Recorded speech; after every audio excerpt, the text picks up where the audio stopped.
What's going on, people? Welcome to live transfer deadline day special. And I'm D, and I'm joined by Patrick, T, and Stan to discuss all of the rumors from today and also recap our transfer window so far and also answer your questions as well. It's going to be a jam-packed show. Make sure to leave a like and subscribe if you're new here.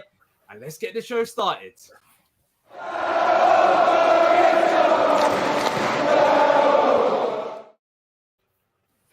So, as I've introduced my panel, we'll go one by one. Patrick, how you doing?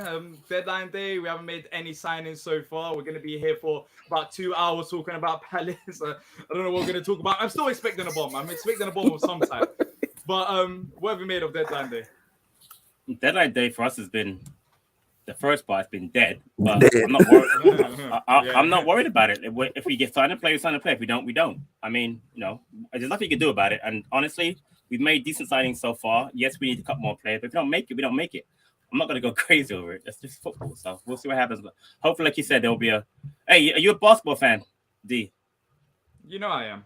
Well, Mitchell got traded to the Cavaliers, right? Yeah. And that came out of nowhere. So who knows, right? I'm expecting. Look, I'm not even saying that because we're on the show and we're here for 2 hours. I'm saying this genuinely. I'm expecting a bomb of some type, and it might even be a loan. But I'm expecting something. And even if you don't get a player, between 9 and 11 o'clock, I'm expecting some type of news coming out regarding us chasing a player in the last minute. So we'll see if that happens. But I'm also joined by T and Stan. Stan, you've been a bit disappointed about our deadline day and our window so far. Of course, look, we respect all opinions. What's your opinion so far in terms of how this window's gone and deadline day overall?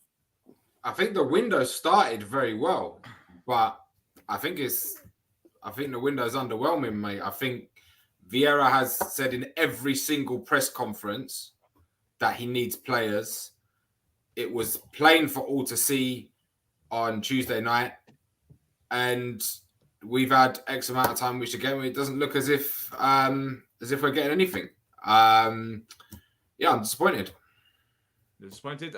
T, do you agree with Stan in terms of disappointment? How do you feel with our transfer window and deadline day? I mean, with deadline day, I mean, it's been what Patrick said. It's been dead. I mean, I don't think it's been a bad window though. I mean, if I'm being quite honest, because of the fact that I honestly feel like we got better. We've gotten better with the additions that we made. I think Decore adding him as our CDM is going to change us or change our starting 11 in a way that we haven't seen it in a while. So there's that. I honestly think that Abue is going to be similar to how we added Elise last year. Like, I think he's going to grow into the season, and we'll start seeing some things from him that are going to be really impressive. I really like the Richards addition. Like, good to know that if one of our main center backs go down, we have a guy that can step in and play the way we want to play. Like, there's not going to be a change in how we have to play. So I'm really happy with that. I think Sam Johnston is super solid as an addition on the free as well. If I had to rate it, probably like a 7-ish out of 10. I think a 10 out of 10 is like where you literally... We've got 2 hour show, T. You don't have to go through all the stuff that goes. Just saying. I think it's good, man. I mean, I'm not mad. It's just boring. That's all. So D, look, can I share something from Twitter if you don't mind? Yeah. About the window.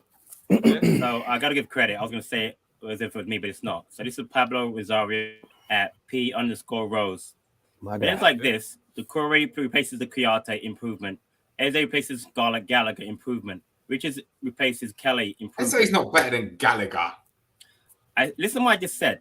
He said replaces him, and they're different positions. Can I just finish what I have to say, and you can jump in? Thanks. Because you're gonna argue with me the whole entire show, which is fine. But let me just finish what I said. John Stone improves our keepers. Abue improves our forward. Benteke is a non-factor this year. So. And again, I agree with him. All right. As far as I'm concerned, for me, Eze improves over Gallagher. They're not the same player.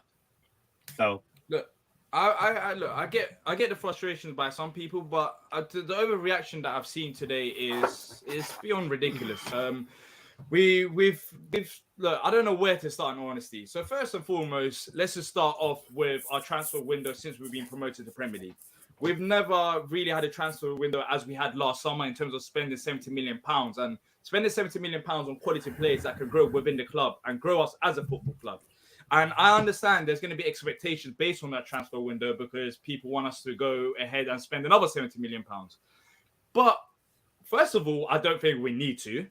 And the word need gets used a lot in the transfer window. I've disagreed a lot with a need to get midfield and a striker because we're not in a situation where we have James McCarthy and Joe Ledley in midfield in Patrick Vieira's system where they can't play and we would need to go get players. We've got players who are capable of playing in Vieira's system, but we can 100% strengthen in their position, but it's not a need. So I disagree with that. Even with up front, Mateta, Edouard, we joke about it here. We talk about, them who's better than who, but they can both put in a shift in certain games. I know they hit and miss, but I don't think we need it. We need a striker midfield. I think arguably the funny thing is if we were going to need a position to strengthen, it will be left back more than anything because we technically don't have a left back apart from Tyreek Mitchell. But also, in terms of strengthening the squad and what you mentioned, Patrick, I think that is so important as well because people are talking about last season and our squad from last season to this season. We have improved this season. Cheikh Doucouré in itself is an improvement.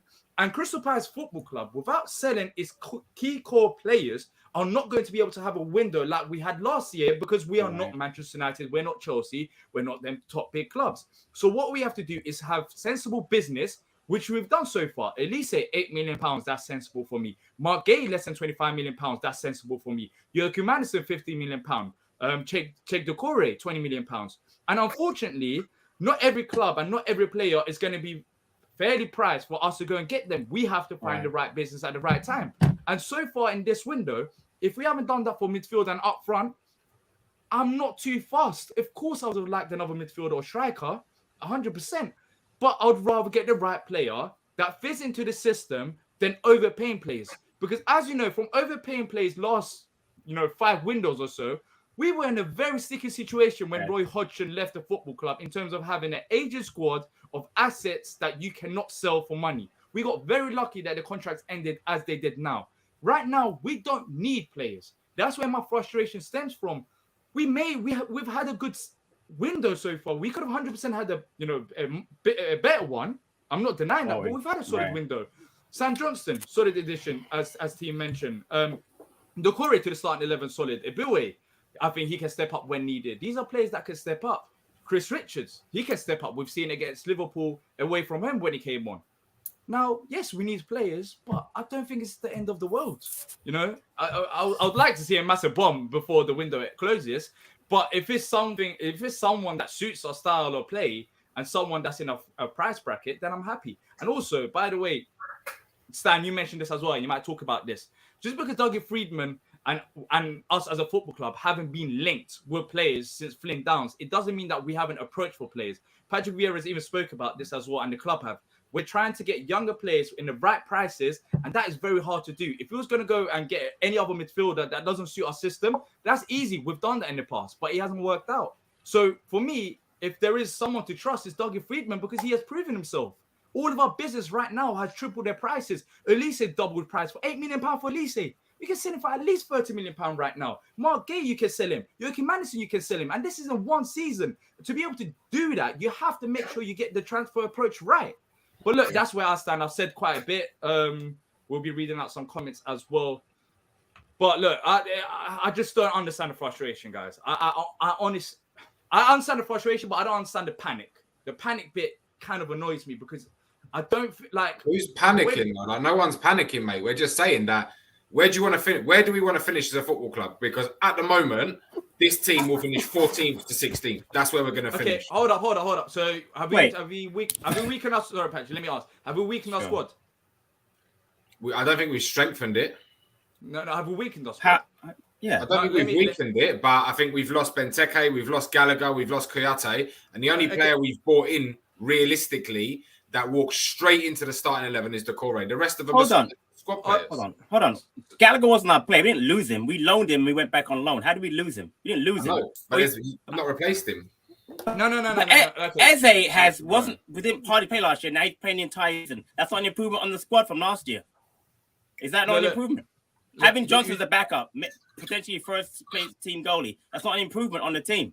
Having Richards instead of Martin Kelly and Tompkins as a backup centre half, isn't that an improvement on the team? Absolutely. I mean, seriously, as a God forbid, or at least to get injured, not an improvement on the team over Jordan Ayew or some other kid in the or even Rack Sacco. It's not an improvement. How do you really say we haven't improved? Yeah, The first 5 games, that's not fair. The first 5 games are very difficult. That's all you're basing on, honestly. If we've got 8 points, 9 points, you'd be going crazy right now. Yeah, so you can't. We haven't. Because it's a tough start to the season. That's why Liverpool, City, and Arsenal in the first 5 games, 3 of those matches. We had got a point out of that. Come on, man. I stand. Don't think so. We talked about Kouyaté going. So is Decore not an improvement on Kouyaté? He is, but I'm saying I've not said that he's not. Well, you talked about players leaving, but we signed another player to replace Kouyaté that you talked about, and Gallagher leaving. Much better. Who's much better? Exactly, it's much better. Suits our system for me anyway. Okay, so Kouyaté gets injured. Who comes in his place? Not Kouyaté. You mean Decore? Decore gets injured. Sorry, but who plays in his place?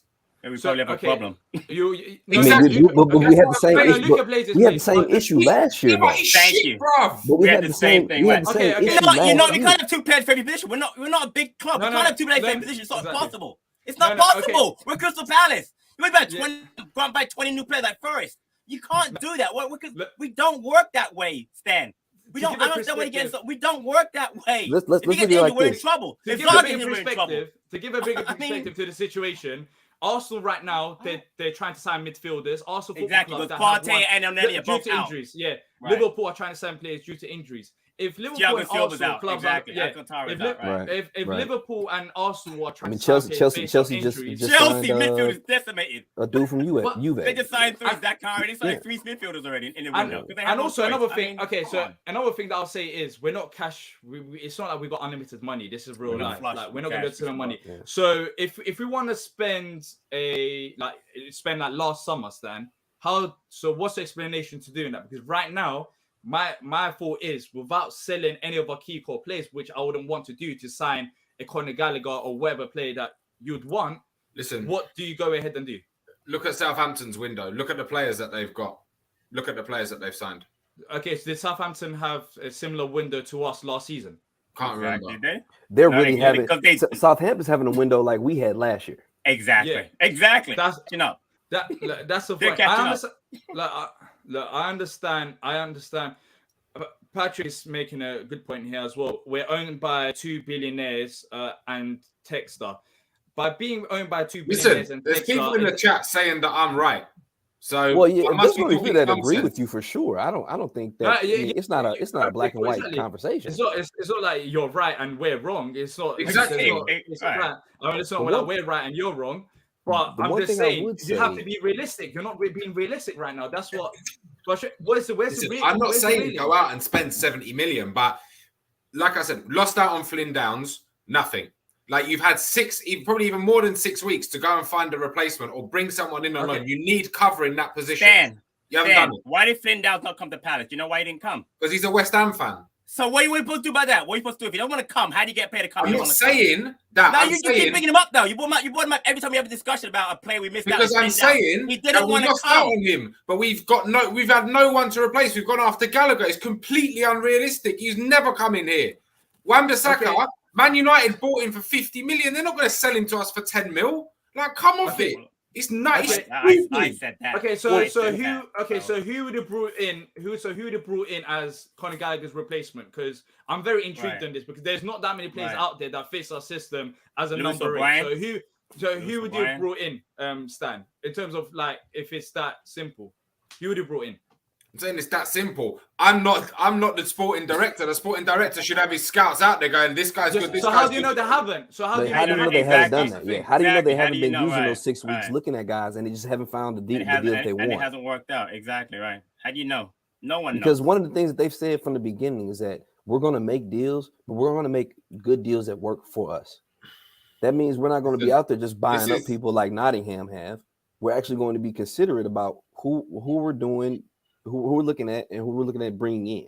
So those 6 weeks that were silent, just because they were silent to us, doesn't mean it was silent to them as far as doing their due diligence with trying to look at players and get stuff done. Listen, they would have got, if they really, really wanted to spend money and get the players in, they would have got it done, and they wouldn't. See, it's not just about spending money, though. It's not just about spending money. I've been talking about this guy for over 20 years.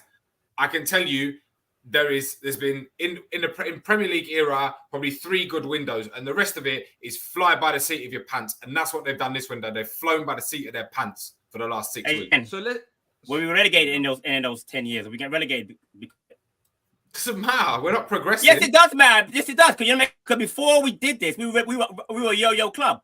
You and I both know we went up and went down, up and down. We've been in the league for 10 years now, and it's about it. So why are you complaining about it? So what do you want to do? Are you happy? We've been better. We've improved. Are you happy in the league? Are you happy to finish 14th to 16th? Okay, are you happy? That's my point. Well, you don't know that, though. You don't know that. We've stayed in the league is the point, and now we're improving. Last year we were in the semi-final of the FA Cup. In a manager's first season.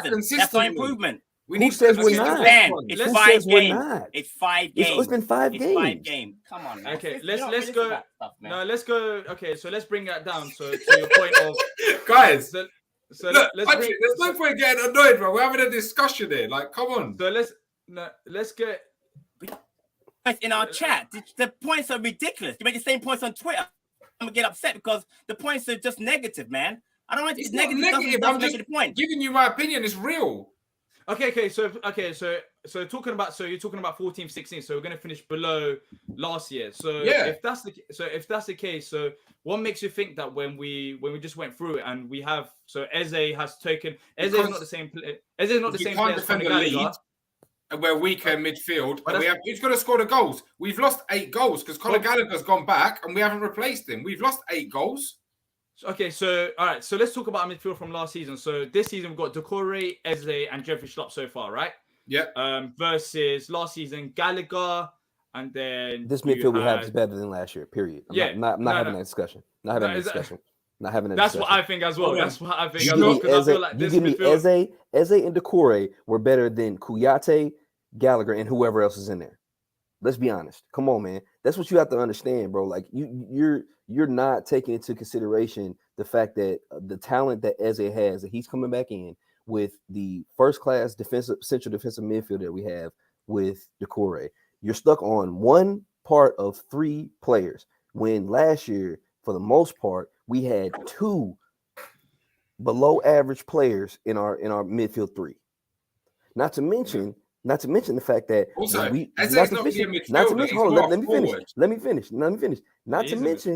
to mention the fact that last year when we lost one of our center backs, our central defensive midfielder then had to fill in at center back, and we had to bring Luka in. So now we had a guy who's not really a center back starting at center back, and a guy who's not going to be the best for us at central defensive midfield. Now, going forward, I know what you're talking about with the whole 8 goals thing. What you have to understand is goal contributions is just as good as goals. And the way it's turning out, the way it's looking, score the goals? Who's going to contribute to the goals? Eze already has 2 assists. Eze has more. So I was looking at this as well, and people talking about this. The reason why I would like Conor Gallagher at this side, because I feel like he's the perfect number 8 for us. He can't play as a number 6. He can't play as a number 10. And I don't feel like Eze and Gallagher would have, it would have impacted each other because they both would have done different roles in this midfield. True. But when you're talking about influence in midfield, the reason why I feel like losing Gallagher and bringing Eze in, they're 2 different players, 100%. But Eze has carried that influence of Conor Gallagher. He might not be as good as a presser, but Conor Gallagher wasn't as good as a playmaker. And in terms of chances created so far, last season, Conor Gallagher only created 5 big chances for us. 5 big chances in the whole season. So far this season, Eze has already created 3. And we've only played 5 games. So in terms of the influence in midfield, Eze has got that influence, but in a different way to Conor Gallagher. So for me, overall, the midfield has actually strengthened from last season because of Doucouré, not because of Eze, because Eze and Gallagher balanced. Conor Gallagher was our player of the season. Okay, but so far this season, who's been our best player? One of our better players? Eze has been one of our better players. Yeah. So that's the whole point about Eze being one of our most impactful players. He's different to Conor Gallagher, but in midfield, he still has that impact. The reason why the midfield has strengthened, in my opinion, is because we've got Cheikh Doucouré there, who's a much better option to Kouyaté. He was very good defensively, but we saw his limitations with playing out from the back and his passing abilities. So Doucouré gets injured. Who's playing? If it was a fifth, we'd all be drunk. Okay, so If Decore gets injured, who's playing? So Stan, who do you want us to sign? Sergio Busquets? Exactly. No, I mean, like in terms of strength. we can't balance our season on if. You know, we signed the guys to play, and that's just how it works. Because last year, what if Gallagher got hurt? What if Wilf got hurt? Ifs are going to be ifs until they become positive things and truthful things. So we can't operate like that. I'm just saying that there's clubs that are going to overtake us this season, unfortunately. We'll have to see. Well, We'll see.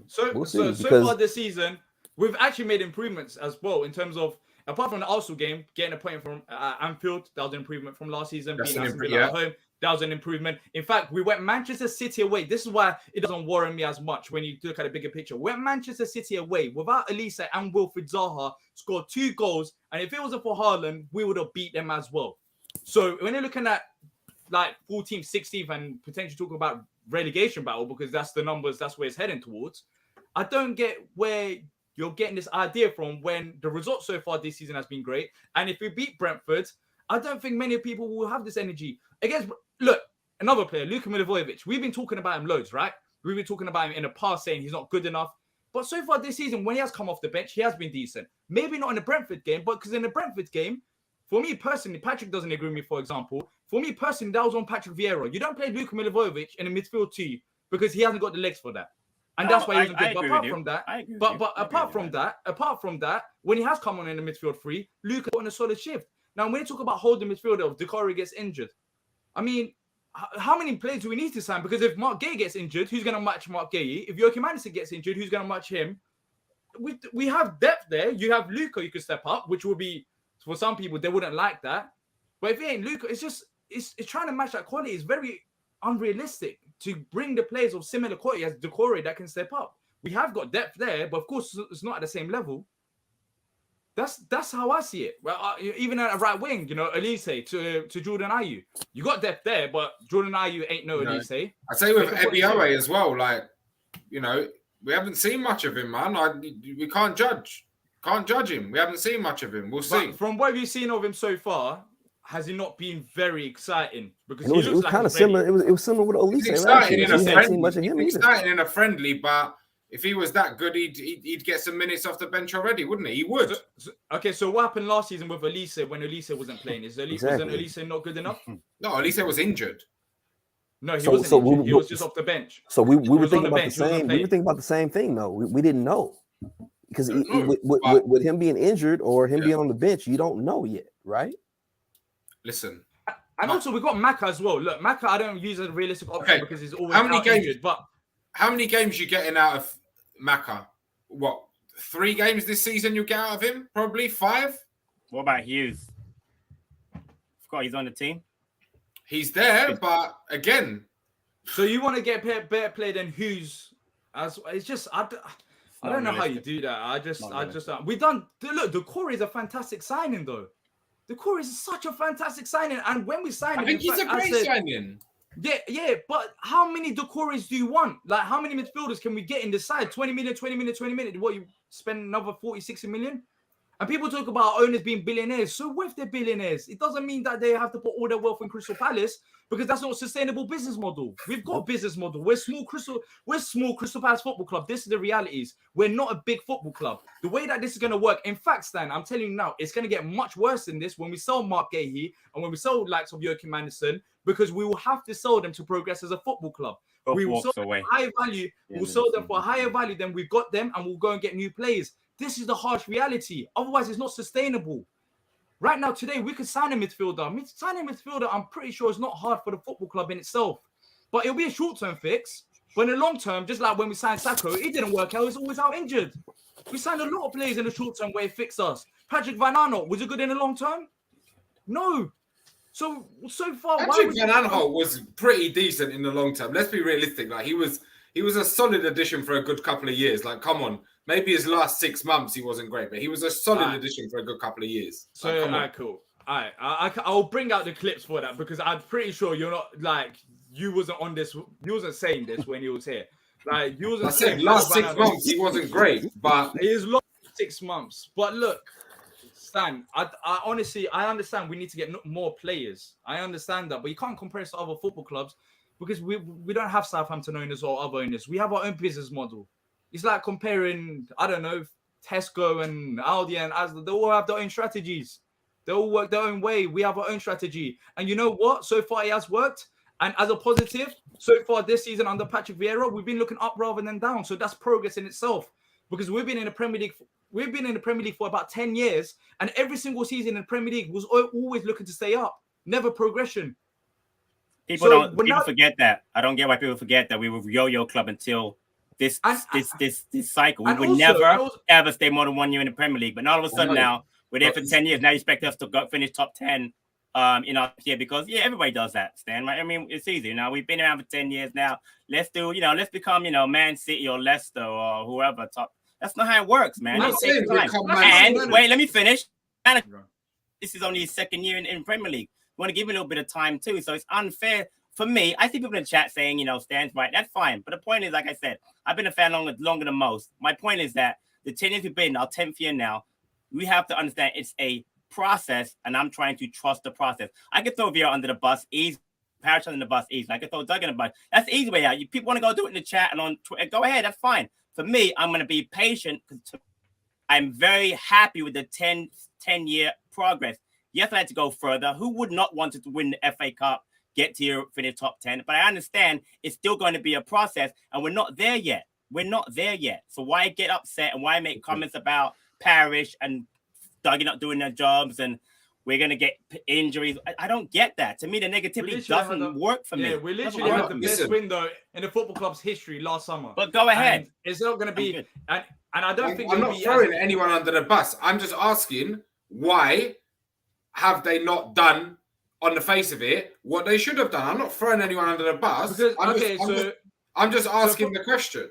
So for transfer, let's talk about Conor Gallagher, for example. For transfer to work, it's not just between clubs. It's the club, it's the player in itself. So Conor Gallagher, we knew that he wanted to go back to Chelsea, right? And he wanted to have an opportunity at Chelsea. He's done that, and it seemed like he still wants. We should have moved on from him when his loan finished. Goodbye, thank you. Okay. So do you think every other midfielder just fits in our system? We have to find the right appropriate player. We don't need a midfielder. We just need a number 8. So how do you know we have scouts apparently work all over Europe, mate. So I'm sure that they would have spent all of last season looking for potentials. We were linked with Decore. I think Czech Decore link probably happened in February 1st. And then obviously we got him at the end of the season. So that's what I'm saying. Like it's a long, like you said, it's a long-term thing, a transfer plan. Can we get this guy? Can we get that guy? There was that Sal guy today we were linked with. They said, Palace are interested. Probably won't happen until January. What's the point? Like, why just linking us with him on the last day of the window? Stupid, man. Yeah.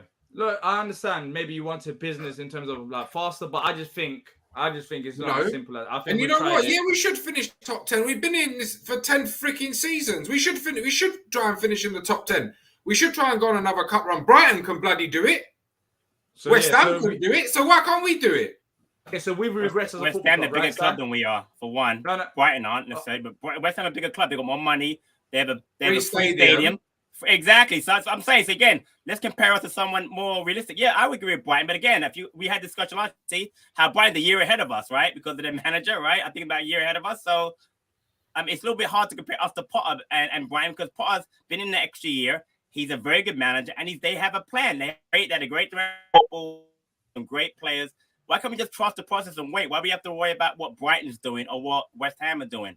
No, even Brighton. No, it's good. Yeah, look, I want to finish in the top 10. I've said it the most. And Patrick, in fact, I speak with you a lot as well. And I've said it like after games, for example, Brentford, I was pissed off because I put expectation on this football club. Right, and after City, I was even annoyed because I thought maybe we should have stopped Haaland a bit better. So if you're talking about expectation, trust me, you're speaking to the right guy because I want us to finish in the top 10 and the top 7. But I also understand that this club hasn't regressed to go 14th, 16th because we haven't sold any of our core. We've built on that core. Yes, we could have done better, but this will take time. When Vieira signed, we talked about this, that the rebuild is not going to be over in the summer. There's still players that we need to release. For me, Riedewald doesn't offer anything. Tompkins doesn't offer anything. Yep. The rebuild is going to take ages, and Vieira would like players. We would like players. You'd like players. Vieira himself has said, we are short. If the manager is saying that we're short, then And the we're board trying to address that. So let me give you a scenario. So they are trying to address it. I'm pretty sure Doug Friedman has heard Patrick Vieira about that. Clearly, there isn't a player that fits on our price tag and fits in the system that they've found so far. So, Stan, would you rather that we sign a player that doesn't fit our system and we overpaid on a player? No. So, but I would what's your realistic expectation? I would rather that they had their targets lined up or they had their feelers out with various players like other clubs do, instead of just going for broke, fly by the seat of your pants on the last day. That's what we're doing. So you think that they haven't done that? So that's what you think? Yeah, that's my frustration is I don't think he's going to do that. But what makes you think that though? Because there's no one here, mate. If they had done it, they'd have secured at least one player. Yeah, I know, but you talk like you can just get to get the right player in the right system. It's not that simple, bro. It's not that simple. Okay, listen. I went to school with the guy that's the sporting director for Southampton now. Okay. Joe Shields, he discovered Zaha, he discovered Sancho, etc., etc. He has said to people that I know how this works, and you're always scout here, scout there, this guy here, this guy there. There's constant reports, okay? That's how we need to be doing it. That's how you work under a sporting director model, from what I know. Listen, maybe I don't know anything. Okay. So how many scouts have we got? No. Okay, so how many scouts have we got? I don't know. How many scouts have we got? I don't know how many scouts that we've got. So how do you know that we're not doing that?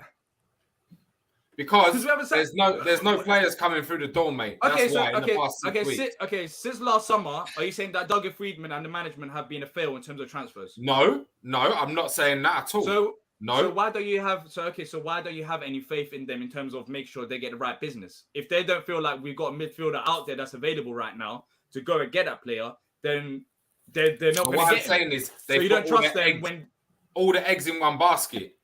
Oh, they put all their eggs in the Gallagher basket. It was all in the Flynn Downs basket. He was at the training ground ready to sign. West Ham came in. Boom. All right, cool. You're a West Ham fan. All the eggs were in the Gallagher basket. Completely unrealistic.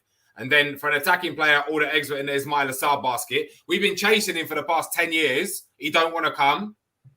Do you know what I mean? Yeah. How I see it is I 100% believe that we've inquired way more players that we haven't even heard about. But I feel like for one reason or another, for example, if you're selling me your car, I can come up to you and I can say, all right, I want to buy your car, but I'm going to only offer you 3,000 rather than 6,000. You're going to say, no, all right, that's finished. There's probably so many situations like that we've had this summer where you just inquired about the player. You said, this is our price tag. They said, no, we're not selling him, or this how much we want to sell him, and it finished over. But then things, of course, won't get reported because it's not anything significant. Just know that not every transfer or every player that will go after gets reported or gets said in the media. Mm-hmm. It's sort of, how do you know that we haven't inquired? I'm pretty sure we've inquired about loads of players, but they just haven't fit for one reason or another. And if that's the case, then let that be it. I'd rather get the right player for the right price than get a player that does not really fit our stance as a club in terms of getting a young player that has room for development. It's not easy to find a player that fits what we want. There's another thing about that. Young player that has room for high potential, good price. All the players that we found are so far gems. Can't just find gems left, right, centre. They're called gems for a reason. That's why Mark Gay was so cheap. But I'm not expecting them to find gems left, right, and centre. But I'm saying that they should have identified this. I don't think they have, mate. I don't have. And you know what? If you want a Conor Gallagher type player, all right, Chelsea might value him at whatever, but you've got to pay. You got to pay the money, mate. You got to pay 35 million for him because that's the market value. Yeah, he's probably worth 20 last year. Do you know what I mean? You got to pay the money. If you really want Ismail Assar, I've got no idea why Friedman keeps going after Ismail Assar, bro. How many times have we tried to buy him and we've been rejected every single time? Fair enough. If that's how you feel about it, then that's fair. I just think there's no need for panic. I have faith. I'm not panicking. I'm just telling you. And you know what? When we go up to Newcastle, we haven't regressed, though. And we get dicked 3-0, then people will be complaining. Oh, we haven't got the depth. If that's it, that's what's going to happen. Look at the next. If you win, what are you going to say? If you win, what are you going to say? If you win, what are you going to say? Huh? If you win, what are you going to say? If you win, all is forgiven. Oh, Dougie's great. Yeah, exactly. Yeah. So hold up, but Sam, see, that doesn't even help your situation. How can you I'm joking. Listen. Like I said, we'll see. We ain't gonna win up there. So, yeah. And also the reality. We won twice in the last 4 games up there. Just saying, twice in the last 4 games we won up there, and they finished above us every season. So yeah, again, we're not talking about finish above. You just statement that makes no sense. You said we're not going to win up there. We won twice last 4 matches. I ain't still going to feel above them. They're owned by a country. We're not going to finish above Newcastle. And I get that. Trust me. Not above Liverpool, Chelsea, Tottenham, Arsenal, Newcastle ever. I'm not worried about that. I'm telling you that we have a chance to win on Saturday because we've done it twice in the last 4 times. That's what I'm saying. So our owner used to do like concerts and like holograms, and you're talking about a country that's rich with oil. Our owner doesn't even have to like. We're not nowhere near Newcastle level. And also, Stan, just so far this season, have you been scared about us in terms of our performances? Has there been any performance that you've been worried about? You know what? Tuesday worried me. Tuesday got me worried. Before what that, made you worried? Huh? Because it was. I thought like there was. I thought it was a pathetic performance. I thought Mateta was pathetic. I thought a couple of other players were pathetic. Yeah, I thought a few of them were embarrassing. To be honest with you, not being able to hold on to the lead, the changing tactics. That's it. Okay, yeah, that's very good that you mentioned that. So not being able to hold on to the lead and the changing tactics, that's the reason that cost us. That's what I feel anyways, that we went to a back 5. I don't know if T agrees with me there. I think going to a back 5 and changing the formation, that's what cost us more than anything. That's not down to play. We were going to win that game until the last 15 minutes. Brentford only had 1 or 2 shots on target. We went to Man City, we were 2-0 up in the first half. There's been no indication so far this season that we've had any worries about our performances and that we've regressed. I've seen progress more than regress. Have you seen progress this season, Stan? Not so far, no. So, point at Anfield, is that not progress from last season? No, that is progress. We lost 3-0. Okay, we're beating Aston Villa at home, which we didn't do last season. Is that not progress? We've beaten them previous years, but it's fine. Yeah, you know. But I'm talking about in Vieira era. That's progress as well, right? And scoring against Brentford that we didn't do last season in 2 games, is that not progress? And we should have won that game if it wasn't for the tactics change? Yeah, we didn't win it, did we? oh gosh. Yeah, but there was still progress. Even in majority of the games we played so far, there's been progress. And do you think if we're in a bad situation like that they weren't signing a player? The club know what they're doing, man. They've Listen. like in the past, I've gotten to them as well. I've been critical. You can ask people. You can ask Patrick and stuff. I need to got kicked off because I was getting on to Steve Parish. I was getting to Steve Parish at a young age. I need to got kicked off because I feel like it was an absolute shambles. But there comes a time where you have to give them credit because of no. And listen, recently. I'm the same. Where I've obviously in years gone by been atting Parish on Twitter and doing this, atting the club. I don't do that anymore because there's no point. You know, that's silly behaviour. Do you know what I mean? But what I'm trying to say is that we should have done better in the back end of the transfer window. We should have done it. We've left Vieira short, and our chances of finishing top 10 and going on these cup runs, they're limited now. They are limited. That's all I'm saying. Yeah. But look, let's get some of your comments in as well. Philip saying, how much is Parish paying D? D is on a payroll. Palace. If you guys want, look, you know what? Let's just do it now. Let's just open up the lines. If you guys want to come on and have your say, I'll be very intrigued to see what you guys think about our transfer business so far. Because look, we've got different opinions here. We might as well open up for you as well. So look, join us if you want. Just join in audio, video, whatever you want to do. Let us know what you guys think about it as well. I posted the link in the comment section as well. We'll be reading out some of your comments. But if you guys do want to join in with the conversation, feel free to join in and have your say because it's not only us. We want to hear from you as well. So Louis says, has anyone heard anything regarding transfer? So there's been only 2 rumors so far today, and it seemed like neither of them are happening. So Peterborough chairman confirmed that Ronnie Edwards is the defender that we're after. That deal is off. And we were also after us and several clubs were after Sal. So according to the Express, which it seemed like we're not getting as well. So look, it's right now, nothing is really happening. But then again, I don't think we're in a bad position as we make it out to be, because if you put everything into perspective, you know, that's how I see it. But let me put a question out to you all, and just to hear from each of you. In the event that we don't see any type of movement at the end of this window, do you all see us possibly dipping into the free market at all? No. I don't know. I doubt it. I don't think so. But look, we got fits the profile. I don't think they would. That's an interesting question. I don't think we would unless it fits the profile. Yeah, you know what I mean? Yeah, exactly. Based on what we've done so far this window, anyways. But look, we've got people waiting. We'll bring on Luke first. Luke, how you doing? What would you like to say about the transfer deadline day and our summer business so far? First couple of weeks of the summer transfer window was really good, really promising.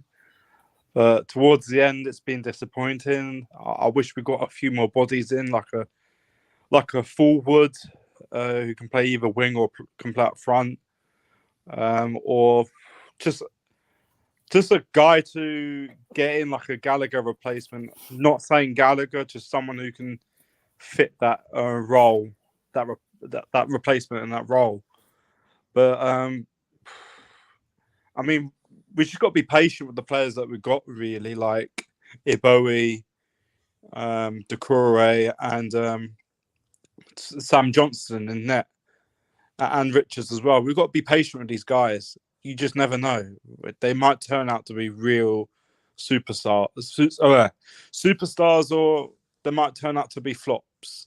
Who knows? But we just got to be patient, really, and that's the key word: patience. Yeah. Look, I agree. I would have liked another midfielder, but I don't think what I prefer is another midfielder would have been great, but if it's not a midfielder that suits what we're trying to do in terms of young talent that fits into the system, then I'm happy with our current midfield lot for now, anyways. And I'll rather wait till January or whenever we need to get that other midfielder. We've got time from here to January to get the right transfers, because honestly, I've seen us get some ridiculous transfers in the past, overpay on players, and that's why I would prefer the right transfer for the right price rather than anything else. But look, thank you for coming on. Have your say. We're going to bring on CJ as well next. CJ, what have you made of the transfer window so far? Hey guys, like as Luke said, I was happy at the beginning when we signed Doucouré and Richards and Sam Johnson, and it sort of slowed down. So I'm a bit disappointed because, as a few of you have been saying, I feel like other teams around us have been strengthening. Like Southampton have made some good signings. You know, Brighton have always got good players coming through. It's just I'm just a bit frustrated because even a few years ago I was saying we're not really progressing. We're sort of languishing bottom half, and I think we'll be bottom half again this season. I'm not really confident. Yeah. So in terms of signings, which signings would you have liked to see us make to go on to the next level to feel confident again? How many signings do you think we needed? 3. 3 signings. Yeah. 3 at least. But my priority would be left back. I think I said the other night, after the Brentford game, Joe Ward's good, but we're dropping quality from him to Mitchell. It's quite big. I agree. Yeah. And a midfielder, because I think if we get a few injuries, that's not great. So I'm just looking at the league table right now. For example, Southampton's getting mentioned a lot recently, and it's become a comparison to us, especially in this window. Last season, Southampton only finished above the relegation zone by just 5 points. So how I see it is that Southampton I've said it before as well, in terms of teams struggling, Southampton's one of them teams potentially on the list because they've been quite, in a way, they have some good moments, have some bad moments, but towards the end of last season, they struggled. So I feel like Southampton had to go and spend and get them plays in, whereas us, we've strengthened, in my opinion. Do you think we've strengthened? Actually, let me ask you, do you think we've strengthened this window in terms of the squad as a whole? If I'm honest, no, because as I said, other teams around us have strengthened, and we've lost Gallagher, which I don't think we've had a replacement for him. I know people were saying Eze might be on a similar level, but we don't. I'm not sure about that. So in terms of... I think, also we haven't replaced Benteke. Kouyate's a loss as well. And that's not only in like them, the positions they play. It's also an aerial threat when we're defending set pieces, which we struggle with as well. So CJ, I think CJ, sorry, the comment about Kouyaté, don't you think Richards and Doucouré both replace Kouyaté? One plays central defense, the other one plays midfield where Kouyaté played. The other side, I know the area part they don't maybe, but don't you think they replace him in other ways and they're younger? Yeah, I'm not sure about Richards quite yet. I haven't seen enough of him to give him my opinion. And I didn't know really anything about him before we signed him, so I can't really give my opinion on that. But I think even if we got some like steady Eddie players in, I just think like even just coming off the bench, would help. And I'm just worried about the injuries because I don't think we've got, if Doucouré's out, that's a bigger loss for me than anything else. I'm a bit worried. I'm not sure we'll sign anyone, but we've got an hour left, so let's see. Not too long left, exactly. Yeah, maybe last minute loan deal or something like that. But look, CJ, always great to hear from you and hear your opinions as well, and hopefully see you after, because I know you love coming us. Hopefully see you after the Newcastle game as well, where we hopefully talk about victory and take all the transfer business aside. I'll be optimistic. Thank you. All right, then take care. So guys, there's been there's an exclusive from a guy on Twitter, Felix Johnston. He's at Chelsea Loan Army, 35,000 followers. Chelsea and Crystal Palace have both had bids accepted by Peterborough for Ronnie Edwards. Told bids are both 8 million plus 3 million in add-ons, up to the player to decide now.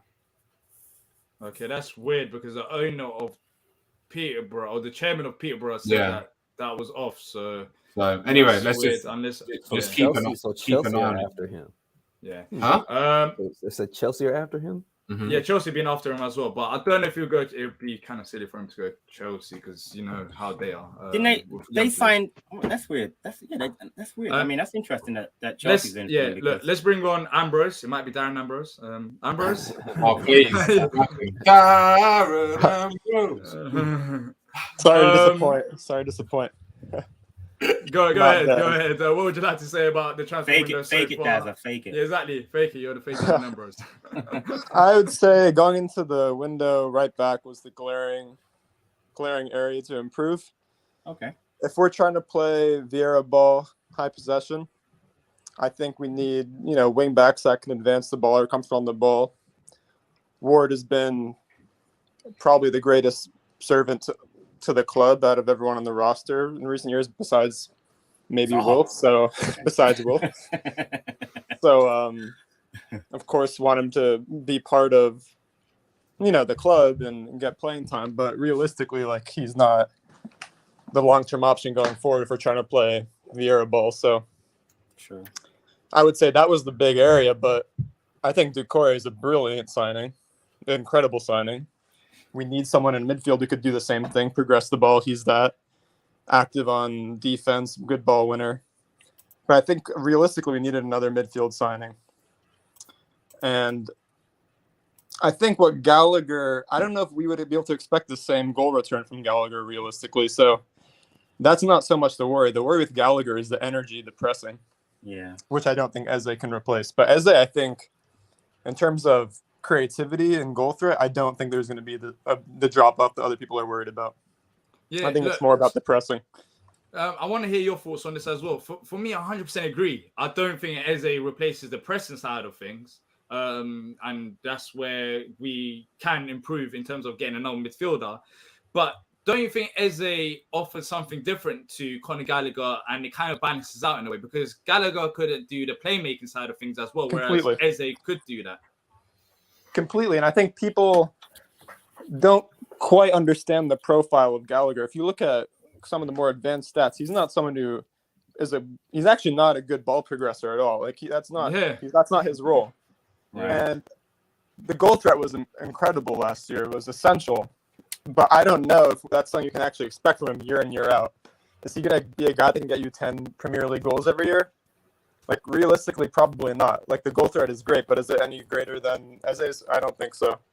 And I think, again, yeah, Eze is a far more creative player, and realistically, I think he's someone you want more than Gallagher in terms of being a provider. I would take Gallagher back in a heartbeat, though, especially at, like, 25 million pounds, like, as a reasonable price tag for Gallagher, for sure, given his age and given that his work rate is just in such high demand. Like, having that pressing ability is such an asset. People don't realize how big of an asset that is, especially for how Vieira wants to play. But another center midfield, I think, was pretty essential, but I can't complain from what I've seen the last 2 years. I think the transfer business has been fantastic largely, so I don't have the same complaints that other people do. Yeah, I agree with you, Ambrose. I think part of it, when you're talking about the goal contribution thing or the goal side of it, I think looking at the comparison is the contribution is what's going to be important when you're talking about trying to replace it, because I think Connor had 8 goals and 2 assists, I do believe, so 10 contributions. So if you can get 6 and 4 out of Eze or something better, I think that's where it's going to look. So if he's getting goals for other people on the team or for himself, I think it kind of balances out in that way. So he may not go out and get 8 goals, but if he can get you 8 assists and a couple goals or a few goals, I think it's just as important. Well, here's an interesting thought too. If you want to replace goals, think about, getting Olise involved more. Exactly. In certain games. Exactly. He's quite injury prone though, isn't he? He is quite injury prone. So that's the worry there. Mm-hmm. Yeah. Look, I agree that another midfielder would have been good, but I don't think it's the end of the world as well. That's my stance on it. Maybe. What's your ideal midfield 3 then? I'm really intrigued. My midfield 3 is, so if you sign Gallagher, I think that's the perfectly balanced out midfield that we have. A pure number 8 in Gallagher, Eze, who's a playmaker, and Cheikh Doucouré, who's a number 6. For me, Kouyaté, as good as he was, I was not disappointed that he left, because I feel like he had limitations to his game and it didn't suit Patrick Vieira's system, because he was a good defender, but he was not good on the ball, and you can see Cheikh Doucouré's improvement already in terms of even at Brentford. He was all them forward passes is start from Cheikh Doucouré, and that's what you want your number 6 to do, especially as a modern number 6. So there's been an improvement there. Eze is an improvement in that midfield because we need the playmaking, maybe a bit more playmaking last season, and you got that. You saw the Eze, the Mitchell and Zaha combination against Villa. It was brilliant. The only real weakness is probably Jeffrey Schlupp, but then again, there's going to be games where Jeffrey Schlupp can be good at. There's going to be games that he's not better suited. But then again, there are other players on the bench that could also step up, just like Will Hughes. For me, it's that number 8, and that's Conor Gallagher. But if it ain't now, and if it ain't the right player for the right price, then I don't think it's the end of the world. Because as I said, there's 2 players that I mentioned that could step up easily to fit into them roles.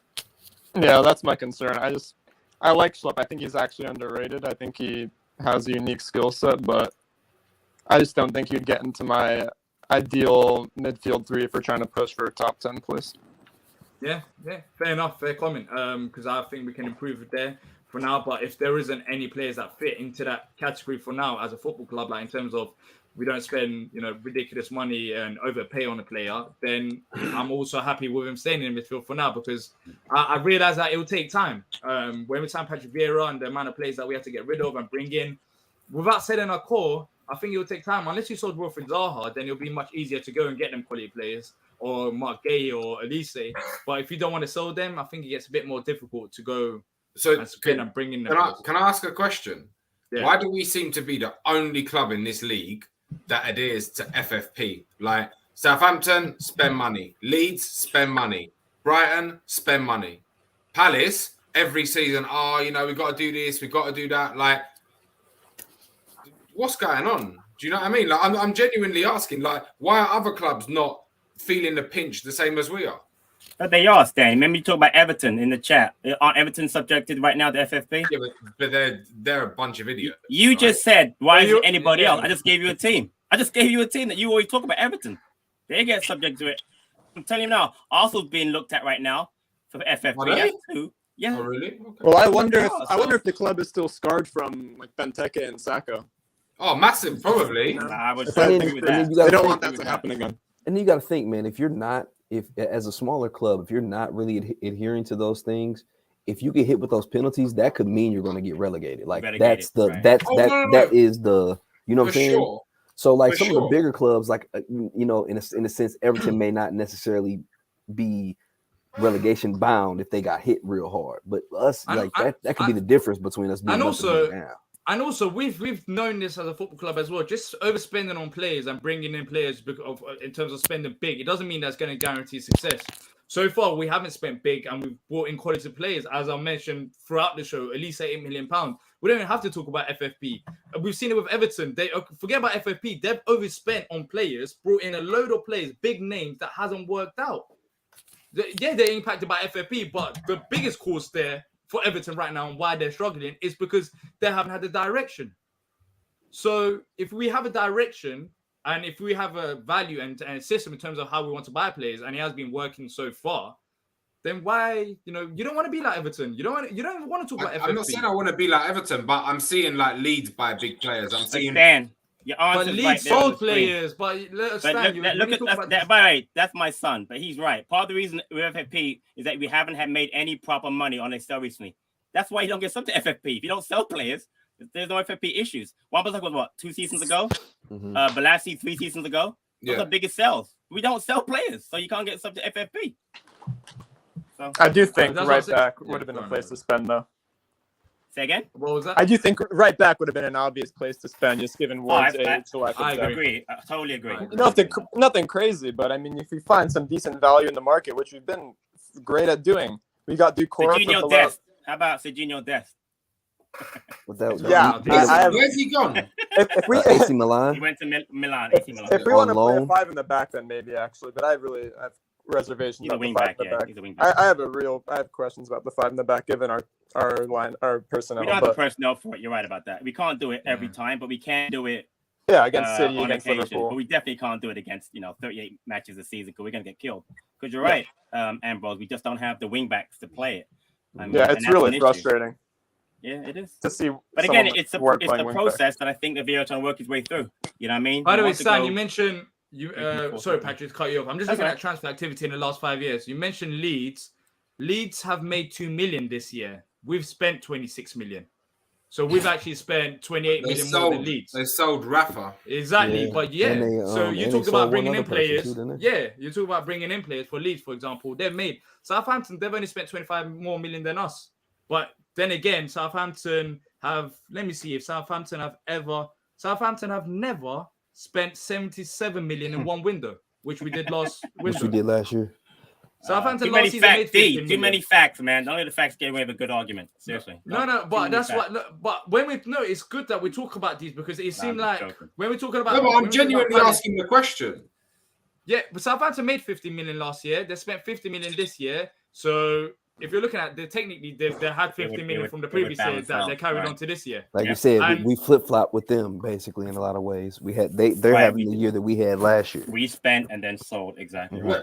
West Ham have got to be close to FFP as well. Then I mean they've spent 56 million on that Paqueta dude alone. That's Paqueta.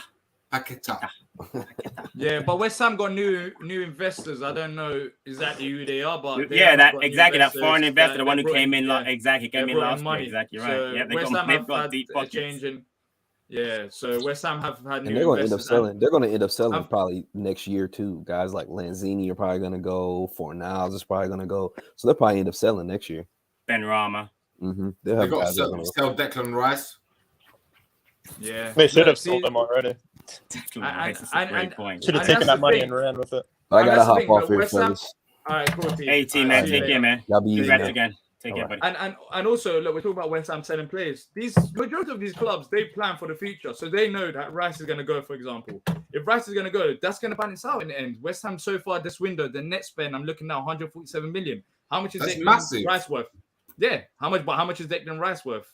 Probably 100 mil. Exactly. So it's going to balance out at the end of it. Or it's just made another signing. Whoa, geez. I think their tactic is to sign literally every single player so no teams have players left, and like that, they just wing it. I don't know what they just signed Serge Aurier. Yeah, Forest spent 140 million. Funny enough. Yeah, that blows my mind. Yeah, Newcastle spent 130 million. So far this window, I mean, Leicester haven't spent money. They've made profit. Leeds have made profit. Manchester City have made a profit. Brighton have made a profit as well. Because we're talking, for example, you mentioned Brighton as well in terms of Brighton's ambitions. Brighton's ambitions, they've made 68 million this window because they sold Bissouma, for example. Mm-hmm. And Kukurea. I mean, yeah, and Kukurea. So, I mean, we could... And Mopai, yeah. I wonder... So, I just wonder how... Brighton is blessed with a manager that's never going to have them finish below 10th place no matter how many players they buy. And they got a good manager as well. Exactly. Once a manager leaves, then you'll see as well. And also, funny enough, for Brighton... I wonder we're going to have this as well, by the way. We're going to have this as well in terms of we're going to make profits from transfers. I wonder how we're going to react then. Because if we're reacting like this right now, in terms of we've kept Zaha, we've kept Mark Gay and Joachim. If we make profits from transfers, as long as it's reinvested back into the squad, that's fine. But then you're gonna complain about, we sold Zaha, we haven't got proper replacement for him. We bought players, but it's not the same level as Zaha. I know how this is gonna go. It's not gonna be. I know it's not gonna be fine. I know it won't be Zaha. It'll be Olise. It'll be Gay. Yeah, Olise. It'll be someone. I know what's gonna happen. Yeah, exactly. We're gonna be sitting here on a transfer deadline day. We're gonna say, all right, we bought all these players, but we sold Olise. Where's the ambition? We need to get more players in. I know what's gonna happen. It's gonna be like that. Either way, you can't win. But I think as soon as people realize that we're Crystal Palace Football Club and we should have, I get we should have ambition, but we can't just spend 150 million. We just don't have the capacity for that. Like we just don't. We spent 26 million. We spent 80 million nearly last year. We can't have another 80 million spend. We can't. Players are on high wages at Crystal Palace as well. We're talking about Zaha signing a new contract. Do you think he's not getting a wage increase? Crystal Palace no longer pay high wages. If a club's in for a player, so like Palace and Villa and West Ham, the other two are going to eclipse us on wages. Like they will. And I agree on that. We shouldn't pay high wages. We shouldn't pay. How do you bring these players in? So how do you bring these players in then? So all right. So you agree on that. So how do you bring these players in? I gotta jump, guys, but this has been great. You sell them on the club, didn't you? You sell them on the club. You sell them on the project. But Stan, if someone offered you 50k, if someone offered you 50k a week and it's West Ham, and then Crystal Palace offered you 25k a week, I don't think the player honestly cares about the project. I think the player will care about the project. I think the player's going to care about his money. Some yes, some not. Exactly. So that's what I'm saying about transfers. There's a lot of factors involved. Even like Conor Gallagher, spending 35 million, but then afterwards, if we're turning on a permanent deal, agreeing on a contract, you might want to pay with Conor Gallagher. I just think I'm not saying, oh my God, I can't believe we haven't gone and got him, etc., etc. We put all our eggs in one basket with him, is what I'm trying to say. Conor Gallagher, Chelsea's a mess right now, so he's going to suffer there. Let's be realistic. Right. He's going to suffer. Right. That's true. Right? Yeah. They probably want 35 million. If we really needed him that badly, you should have just gone and paid the money, to be honest. But if Chelsea would have sanctioned a sale, there would have been clubs coming in offering him massive wages, 150 grand a week, etc., etc. Well, Newcastle were in for him, and they're going to offer more money for sure, right? I mean, Newcastle were rumored to be in for him too, so they're going to pay more wages. But listen, I get the Gallagher thing, Stan, but the thing is, it just made sense for us to focus on a player that was with us last year, did well. We all know he would want to come back if we had the chance. The issue really is Chelsea didn't want to sell him or don't want to sell him at the price we either offered or whatever. So again, I actually get the Gallagher problem as far as us focus on him. The fact we're not going to get him is frustrating, but the Gallagher thing makes sense. Same thing with Wan-Bissaka. It would have made sense. We know him. He knows us. We sold him there. He's not playing at Man United, but now they're going to keep him because they don't have a backup right back. But again, I know this stuff. Go ahead. So no, go ahead, mate. No, so the Gallagher focus makes sense because if we just got Gallagher, we don't need anybody else in midfield. We just don't. We still have Hughes. We still have MacArthur. We still have Luca as a third or fourth choice at that point. Do you know what I mean? So we don't need to get two midfield. We just need that one. And he fits the system. Under manager, we know it fits. Whereas other players that come in, Lewis O'Brien, Awar, Mariba, whoever you want to link with this guy, Sal, we don't know how they're going to do here. They might do great or they might do poorly. Gallagher's loan at West Brom was horrible.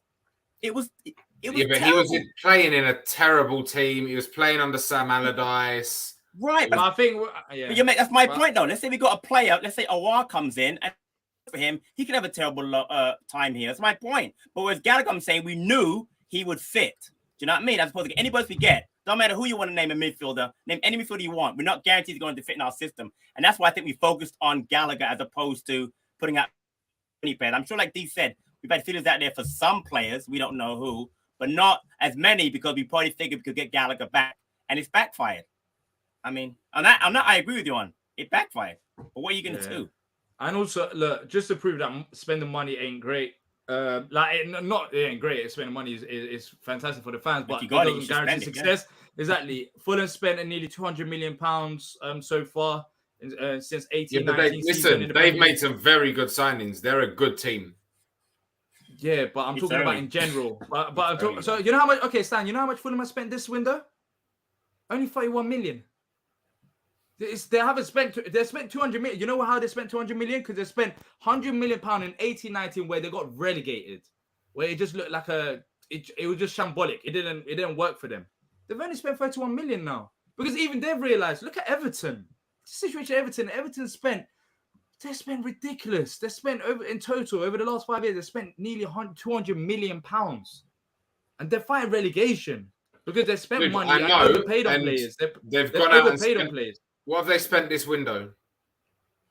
Everton have spent only 17 million because they literally, I don't think, can spend any money because they're at full capacity in terms of signing silly players on high wages, and they're just at full capacity. Which all right, we know with Stan, don't we? We know as a Crystal Palace Football Club because we've done the same thing in the past. We've signed players for high wages on long-term contracts, and we signed big names. We tried to go for big names. So, guys, here are the Fulham signings. Nico Williams from Liverpool, I like him. Joe Polina, good player. Andres Pereira, didn't play for 3 years at Man United. Maynard Solomon, don't know him from Shakhtar Donetsk. Kevin Mbabu from Wolfsburg, decent player. Bernd Leno was behind Ramsdale at Arsenal. Shane Duffy from Brighton. I'll leave it there. It's a Diop. West Ham hated him as a defender. Horrible. Lavin Kazara from PSG. Good player. Good. I think he's a left back. And then Willian on the free. Not the Chelsea Willian, the Arsenal Willian.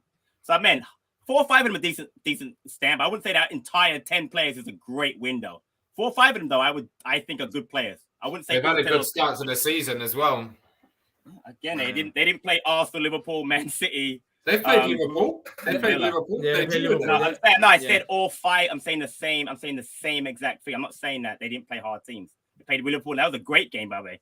Funny enough, they've had a better start this time around when they spent 100 million because they've bought players that suit their system. And they could well stay up. As I've said throughout the show, midfielder 100%. I would love another midfielder. Yep. But what people should understand, my point is, it's not that I don't want a midfielder or striker because I think we will need to strengthen their positions in the future. I don't think we need right now because we've got players capable of playing there. But if it's not the right opportunities, like in terms of players, forget about even the price, then I would rather wait for the right player that fits into Vieira's system. And I'm pretty sure that right player hasn't come across. That's why we haven't signed him. And when I talk about right player, maybe that right player has come across in such a Conor Gallagher, but there's bigger complications. He's overpriced. And I'll say this, and I'm standing with you. I would like to hear, if we don't sign someone, what the process was. That'd be fair.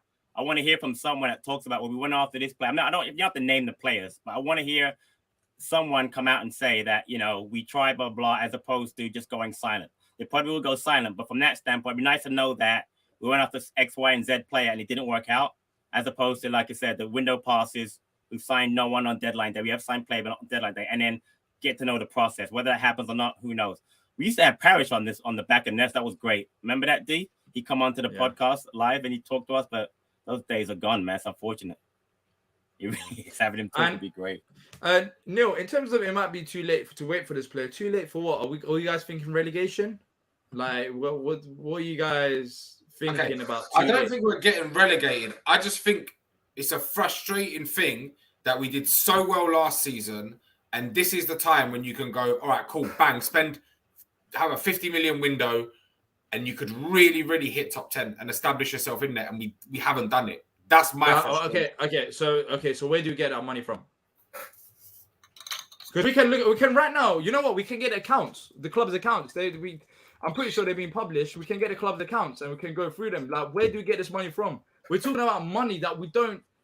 Like, we're in a good position in terms of like debt and all of that stuff. Is a healthy position to be in as I'm not saying we're a badly run club. Yeah. So okay, where do we get the money from? Without sending these big players? That's my question. Last year, we had 70 million. We spent 40 million from the Wan-Bissaka chunk and then 30 million on top of that. This year, we spent 25 million. We brought in a solid number 6 where we've improved the starting 11 like that. So where do we get the money from to spend that 50 to 100 million? When? Maybe this summer, they did what they could. Next summer's a big summer. Remember that? 9 players out of contract. Probably going to be a big sale. There's probably going to sell Mark Gay or Michael Elise. They're probably going to have to. The January transfer window is going to be a madness, absolute madness, because it's coming off the back of a World Cup. You're going to have players that are like bang average playing for bang average countries as well, but have had like a worldly World Cup, and like clubs are it's going to be crazy. Yeah. So, January will be interesting, but if you guys want to go through the comments and read them, I just need to quickly go grab water and maybe answer some questions as well in terms of what people are posting. I'm going to quickly come back. Patrick, if you want to take hold of the comments, I'll be back in like 2 seconds. Sure. Start with Jason Babin says never will play in Europe. I mean, that's everyone's goal, obviously. So be nice if we do, but you know, we'll never know. Quentin Soldan, evening, gents. Quentin, thank you for tuning in. Quentin, everyone, again, if you're tuning into the stream, we appreciate it. Please leave a like, subscribe. We appreciate it. Comment. Those are fine. But again, please keep the comments respectful. Attacks don't really work. This isn't Twitter. They're going to make comments in the chat. Please keep them respectful. I appreciate it. Neil Dulake. Worried D proper. Few injuries to key players, and we are screwed. Just look at the last 50 minutes of versus Brentford. No backup.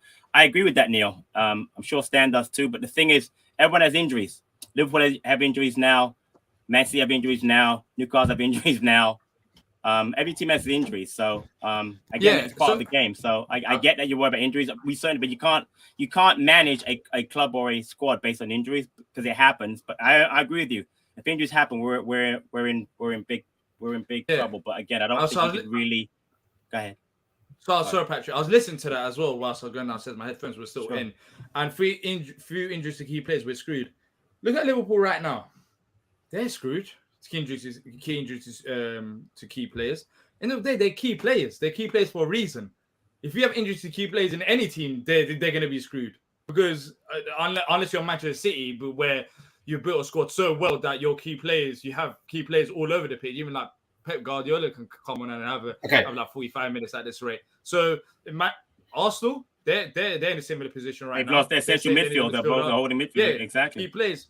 And that will impact them. Of course, injuries will impact every team. An impact for them is they might drop out of the top 4. Impact for us is we could get relegated. I don't know about that. I don't know. That's a bit. I don't know. Even if Wilf isn't playing, we've seen against even like the likes of Manchester City how good we were. Wilf wasn't playing there. He's the keys of key players. And we survived against them. Like, guys, look, honestly, if we beat Brentford, I don't think we're having this conversation that we're having today. I know, mate, but I just think the next games coming up are brutal, and we might end up with 0 points. We could lose 4 on the bounce, and then not going to look good, is it? And I think that if you had some midfield, we could win 4 on the bounce as well. It depends how you look at it. Yeah, I'm going to say so. The contrast. If you win 4 on the bounce, again, what are people saying then? Okay, so that's what my point is. Okay, my point is, you got to keep the balance. You can't go one to the other. That's what I find. I find our fans, whether, and again, social media fans, it's not real fans. I mean, not people I've actually seen, but fans I see either in this chat or on Twitter, they can go back and forth. To me, you got to try and be a little more even keeled. I get the whole what fans say. It's fanaticism. I get it. It's emotion. It's all that, the attachment. But again, you have to look at things in perspective. And you're right, Stan. We could lose the next 5. We could win 4 of the next 5, and then what happens then? Then we're talking about going to Europe, right? I mean, so just try and keep the balance there. That's all I try to say. But people want to go. It's always like, oh, we're going down, or it's just like it's the doom and gloom thing. It's so negative. This is a fair point by Jason. Since you can't beat Brentford, then you can lose to anyone. well, since we can get a point from Liverpool away from home at Anfield, we can get a point from anyone as well. There's different ways of looking at things. We managed to get a point at Anfield. They're one of the hardest places to go to in the whole country. And so that means we can get a point from anyone this season. It's not and also, you know what? That's disrespectful to Brentford, honestly. Why are people thinking Brentford's an easy team to beat? I don't understand that. They've got a good manager. They've got a decent side. Why are people saying, oh, Brentford's I'm not saying we shouldn't have beaten them. I'm saying, but why are people putting down Brentford? Well, no, they should be disrespecting Brentford. They beat Man United 4-0. I'm not saying 4-0. We should be beating them. Decent side. I just think we should be beating them. I do think we should be beating them. We should have beaten them on Tuesday. On Tuesday. I'm not saying we should always beat them though. We should beat them on Tuesday. I don't think we should always beat them though. But we gave it to them. We were controlling that game, and we needlessly gave it to them. You know what? On another note, Teo Adaramola. Let's talk about him because he went out on loan. He's come back. He's an option. He's highly thought of. If you listen to obviously various podcasts, including our own, why did his loan get cancelled? Does anyone know? No one knows yet. It seemed like there wasn't. And I hate to talk about the rumors, but no one knows why. Yeah, go ahead. It seemed like they weren't really a fan of him. It just wasn't working out between Coventry and him. So it cancelled. I'm happy that it got cancelled in a way because first of all, we'll talk about left back. He can fit right in at left back, and just because Teo's loan spell got cancelled at Coventry doesn't mean that he's a bad player. I've said this loads of times because the environment of the player matters as well. He's only an 18-year-old that moved away from home, Coventry, another first team, big team as well. In terms of the championship, they're trying to achieve things. And it just didn't work out. They're bottom of the championship. They haven't played a single home game. I think it's chaos there. We've seen exactly. So it doesn't seem like a great environment, but we've seen Teo at Palace. But I also heard they canceled it because they wanted to bring in a central defender with a bigger need for them. They already had left back up again. I don't know if that's to be a fact, but that's what I heard also. So we don't know why he came back. I mean, I'm happy he's back because he gives us somewhat a cover at left back. But again, I'm not worried about him coming back as far as anything he might have done wrong there. But again, I just think that having him come back is a blessing in disguise for us. It really is. Yeah, I think it helps us in a way in terms of the strengths, as Patrick mentioned there. I don't think it's a negative when I want to tell you coming back to Palace. CJ says Wilf was getting frustrated when he played the cup games. IU is saying with Teo, I think they didn't need a left back and needed to free up wages to get different players that play in other positions. So basically what Patrick said as well. So yeah, Teo coming back, I think it's an improvement to the squads. And I think it's a massive plus because we've needed a left back. We've been talking about if Jara's not going to play left back, who's it going to be? And now you've got Teo. Maybe he ain't good enough.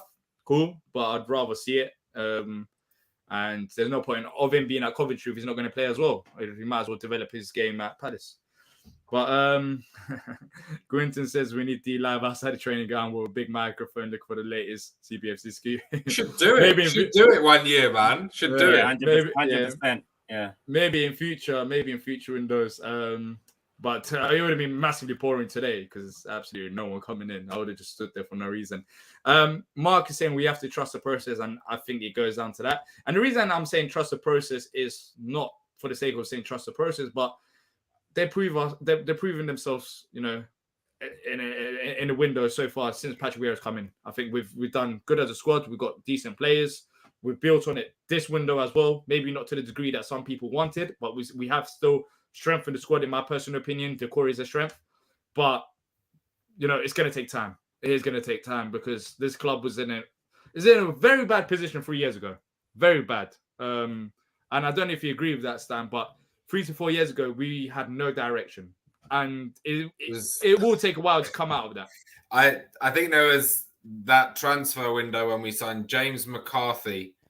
Was what's it called? And you know what the funny thing was is that some so-called in the know told me that Roy was actually offered Calvert-Lewin that window on loan when he was a youngster, and he didn't. Hold up. Did you see the report about Roy Jordan Ayew over Haaland? I did, and I think Ayew came in on a permanent in that window.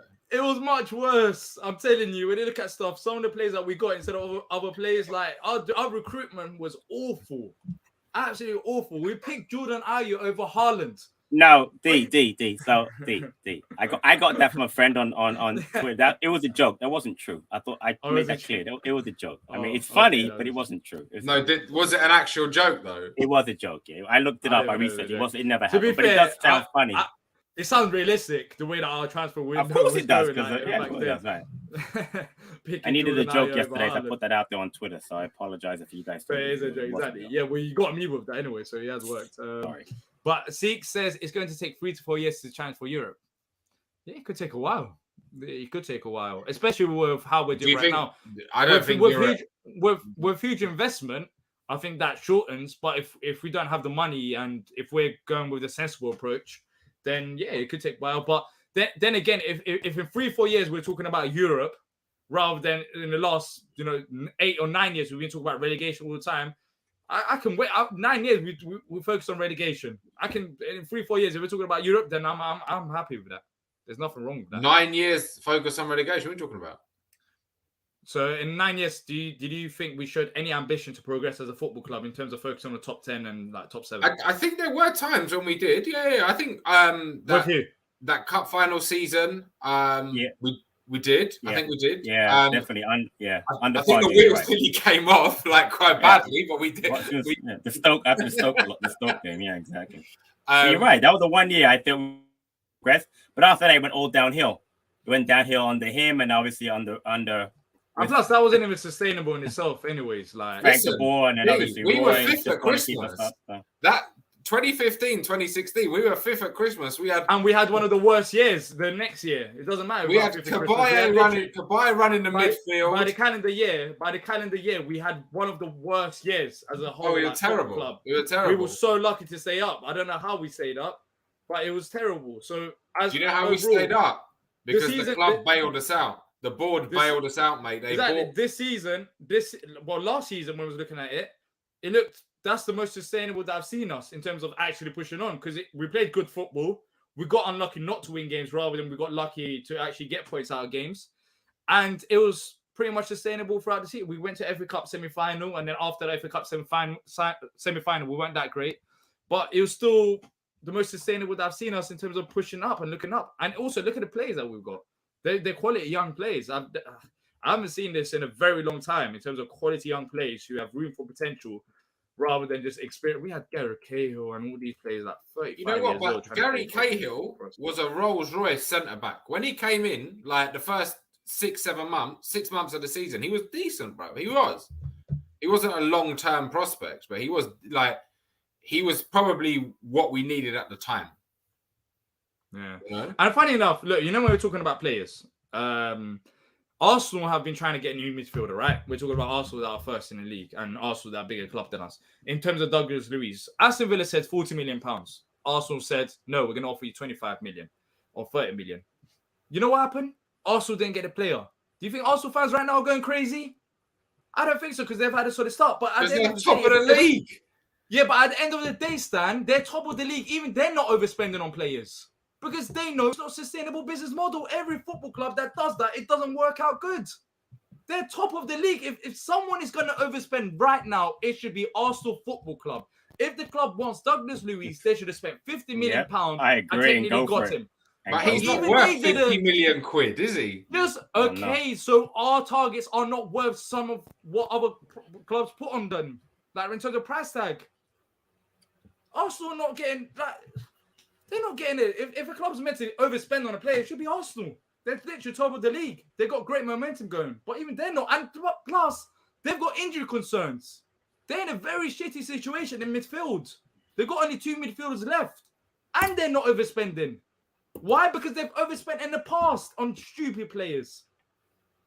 It's not sustainable. People here arguing and crying about our transfers. We should have bought this player. We've got billionaire owners. Kroenke. He's richer than John Textor, I'll tell you that. And they've spent a lot, but they've spent on right players. That's why Arsenal are in the position they're in right now. Mate, I get that. I still think that we could have probably done a better job in finding. Are you telling me Arsenal don't have money? They don't have extras for 20 million. They do have money, but Douglas Luiz is not worth £50 million. No, I think they're not worth 40 or 50 million pounds. They offered like 25, 30 for him though today. They offered 20, and he turned it down. They turned it down. Villa turned him down. Yeah. They gave him for 50, but they wouldn't get it because it was last But that's just one example. But that's just one example of many. But that's how I see that. I see that as a very good example because if someone was going to overspend, it should be them. But clubs are realizing nowadays. But you know what though? Look at the players that they've bought. Their model is obviously on a smaller scale is quite similar to ours. Young, with potential to sell on at a profit. Who? Martinelli. No. Who are you talking about? You're talking about Arsenal? Yeah. You can't compare us to Arsenal. You can't. I'm not comparing. I said on a smaller scale. I mean, I know what you're going to say. You're right. Funny enough, look, another example. Manchester City, Cucurella. They was after him. And Brighton wanted, what, £50 million? Manchester City said 30 million, take it or leave it. Manchester City. A club that has money. Do you think money's a problem for City? No. Yeah, the bid for it's on TV now was 25 million for Douglas Luiz, and they rejected it. 25 million. It's not 50, but again. But my point is, look, even Manchester City, they didn't overspend on Marc Cucurella. Clubs are not overspending, so why should Newcastle overspending? They're owned by first of all, they're not even overspending because they've been underspending for the last 15 years. They have or no so. budget. They have no budget. And if you want, we can get a Newcastle fan right now, and he can go on for literally days about. Don't do it. Don't bring them. Yeah. Don't. No, exactly. But you're saying Newcastle are overspending, like Newcastle have been spending money, and plus they've literally just joined the club right now. This is their fun time. Like overspending doesn't guarantee success. It's a good thing that we're doing. I don't want us to overspend, D, but I think that we should, like I said, we should have done a little bit better in trying to identify targets. But listen, we can agree to disagree on it. They've only bought 4 players this summer: Matt Target, Nick Pope, Sven Botman, and Isak. So they haven't, overspent. And they're the richest club in the world. They could have bought a lot more than that. They bought 4 players, So quality players for the most part, especially Botman and Isak, and of course Pope. But that's not like that's not a lot of money. People are talking about everyone strengthening and being worried about relegation or something. Jeez, we're acting like everyone signed like Mbappe, Messi, and all them. Like, cool, everyone's made business, but we've got something to build on. Are you not worried who's going to score the goals? Yeah, but that was when Will stop scoring, I'll worry about it. You're right about that. When Will stop scoring, I'll worry about it. Not right now. That was a problem last year. Cool. Did you see I'm more worried about our defending. I'm more worried about our defending, honestly, than I am about scoring. Did you see Mateta slip the other day? That worries me, man. But Stan, so Stan, hold up. So are we saying? So right now, I don't know. What do you think that I'm saying? Do you think I'm saying that we shouldn't get a striker? We shouldn't get midfielder? No. But you're obviously we should get one at the right price. Yes. So what striker could we have got out there that clubs have got that we should have got? We could have gone and got Ben Barrett and Diaz from Blackburn. They're not selling him. They've already said they're not selling him. They've already said he's not selling him. They have a chance to come up. They're not selling him. Like this is what I'm talking about. When we talk about transfers, that's not on the market. They're not selling. That's a great shout, Stan. But they're not selling him. A lot of teams were in for him. They said they're not selling him. They want a chance to get promotion. One day I'm going to bring Dougie Freedman on here and we're going to have a discussion about transfers. We should have him on. Seriously, because people talk about transfers as go and spend the money. First of all, some clubs don't want to sell him. Some players don't want to join us. So here's one from Aaron. Lambert Dieng. Is there a guarantee, Aaron, that he's going to score in the Premier League? Now, quality player, I agree with you on that. But what's the guarantee he's going to score in this league? Everyone's going to score in this league. Huh? He didn't even go. He didn't even go. He stayed up. He went to he stayed. He was good supposed to leave, right? He stayed. Right, he stayed. Another thing, you can't get paid. That's what we sold. You didn't want to leave. You ended up staying on the plane. Look, we've been on these shows so many times, and we're talking about players, and people give suggestions. But it's good giving suggestions, but they're not realistic. You didn't go. You didn't. So what? So I'm saying right now, in terms of strikers that other teams have put this window in the Premier League, someone pick out a striker and say that we could have bought. How much about Isak? Couldn't get Jesus. We couldn't get Haaland. We couldn't get Isak. We couldn't get Neil Mopai. We wouldn't want. No, exactly. That's a great. Decent shout. He's a mid-level. Buy. But you know what?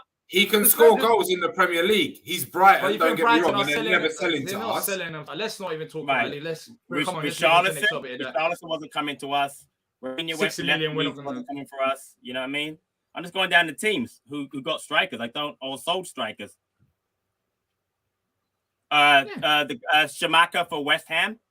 How much they get? I mean, will he come to Paris? No, suit us. It's like how tall? Right. We don't need you have Benteke. Right. So you know who's a shot? I don't know if you've heard of this guy, Polish player, Krzysztof Piątek. Used to play for AC Milan. Nah, don't know. Played in the Bundesliga. He's just gone to like some mid-table. He scores goals wherever he goes. He's gone to some mid-table Serie A team. We could have got him on loan. He was available on loan. We could have got him in. He'll score you a couple of goals. Guaranteed. But hold up. Does it even fit our system? I'm pretty sure the club have they look at statistics, they look at the style of play, and all of them factors. Does it even fit into Vieira's system? He scores goals in that system, but does it fit into Vieira's system? Listen, D, I'm putting names out of the sky now. Like I'm clutching at straws here. Yeah, but that's what I'm saying. But that's my whole point, though. I don't want us to go and do that. I don't want us to pull out a name from the sky and just get any available Dick, Tom, Harry up front. Like I don't want to do that. I want us to get someone who's actually. By the way, it's Tom, Dick, and Harry, not Dick, Tom, and Harry. Yeah, but so Stan, you make a good point. Like we got Batshuayi one time alone, right? First loan was great, right? Mm-hmm. Second time he came back, how was he? Shocking. Exactly. So my point is, that's a player, a good example. By the way, it was available again because he went to, I think, going to Forest, right? So you could, okay, I just saw. There you go. Look, there it is. Batshuayi. But the problem is, there's no guarantee. First time he was great at first loan period. He played to his strength exact. Second time he came, same manager, did nothing. And that, so I mean, it's a. I'm saying. But you know what? That was more Roy. But there's no guarantee. That was more Roy. Well, we both know that. My point, when Roy had him the first time, he was brilliant. Second time, same manager.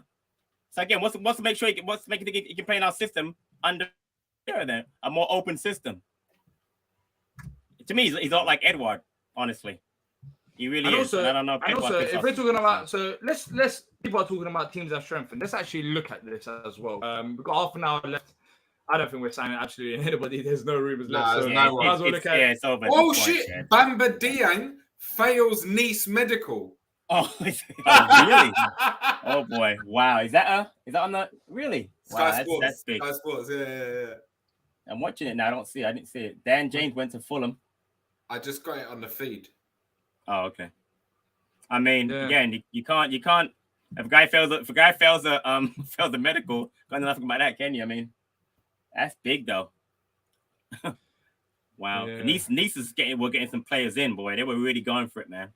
You know who was available? Kasper Dolberg could have got him. I don't know. Yeah, I don't think it was available. I think that we would like. He knows him from Nice. I don't think it's available. I don't hear him going anywhere else, Stan. I've not heard that one. Seriously, good player.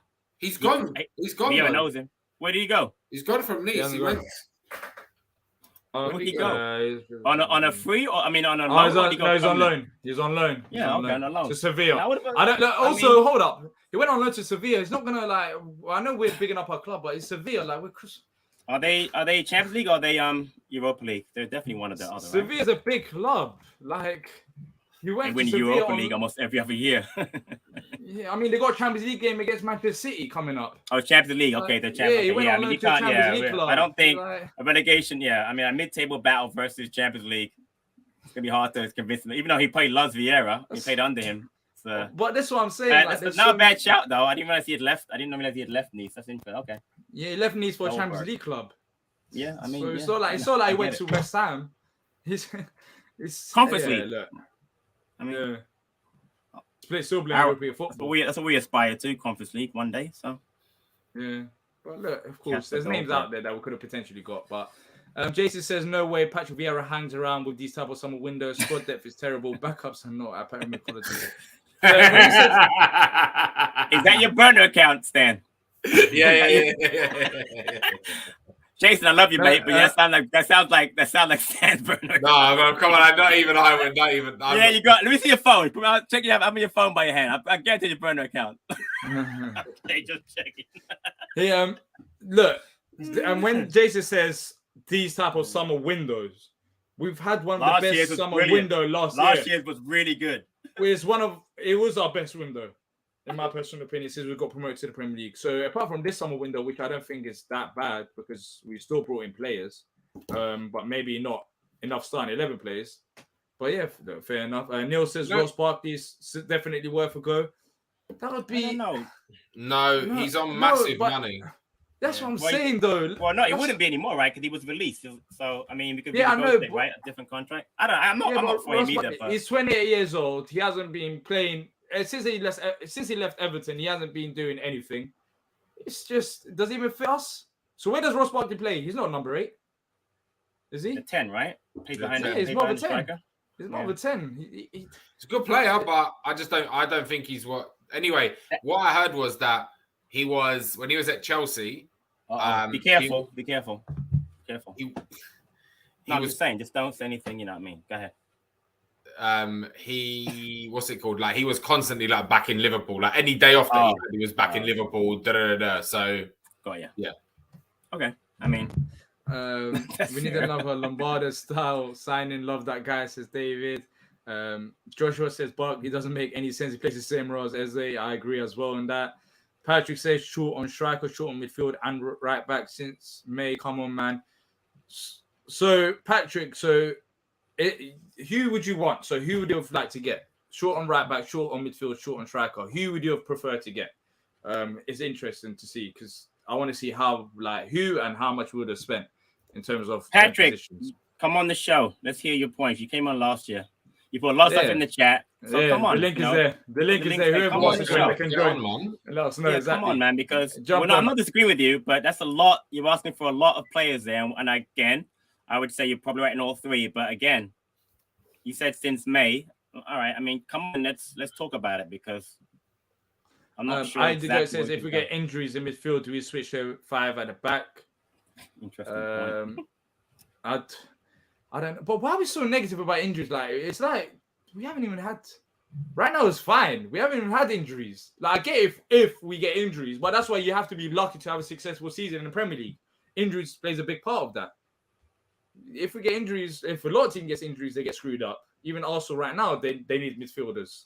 If we get injuries, maybe you switch to 5 at the back. But I'm not too sure. I personally don't like 5 at the back because I don't think we've got a fullbacks to play in that system.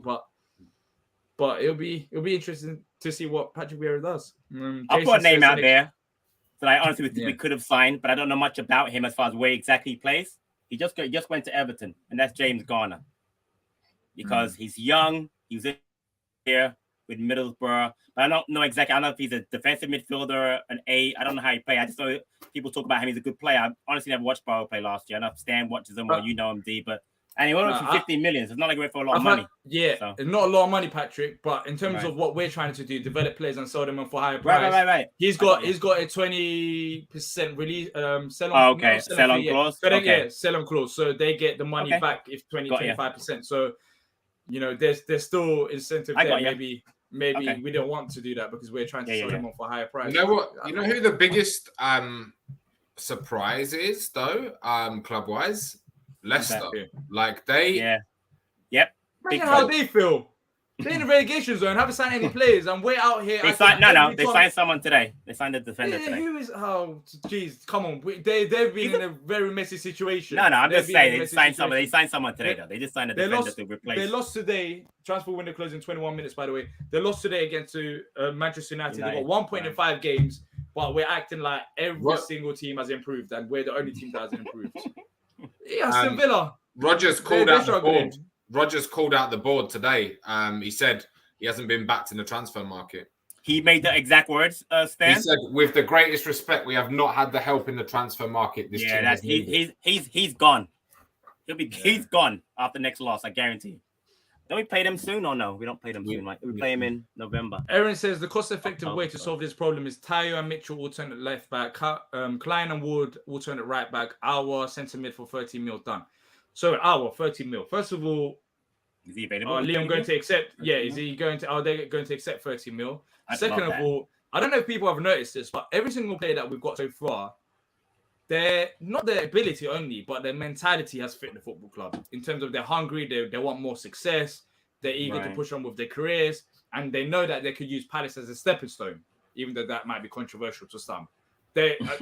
No. They got to stay for their whole career, bro. What are you talking about? No. But look, interesting. Look, I support the San Antonio Spurs over in the NBA, and when they get basketball players, they don't only get them on the talent, they get them on their mentality as well. Yep. Especially like young recruits. That's Coach They don't get the best player all the time. Pop. Exactly, Coach Pop.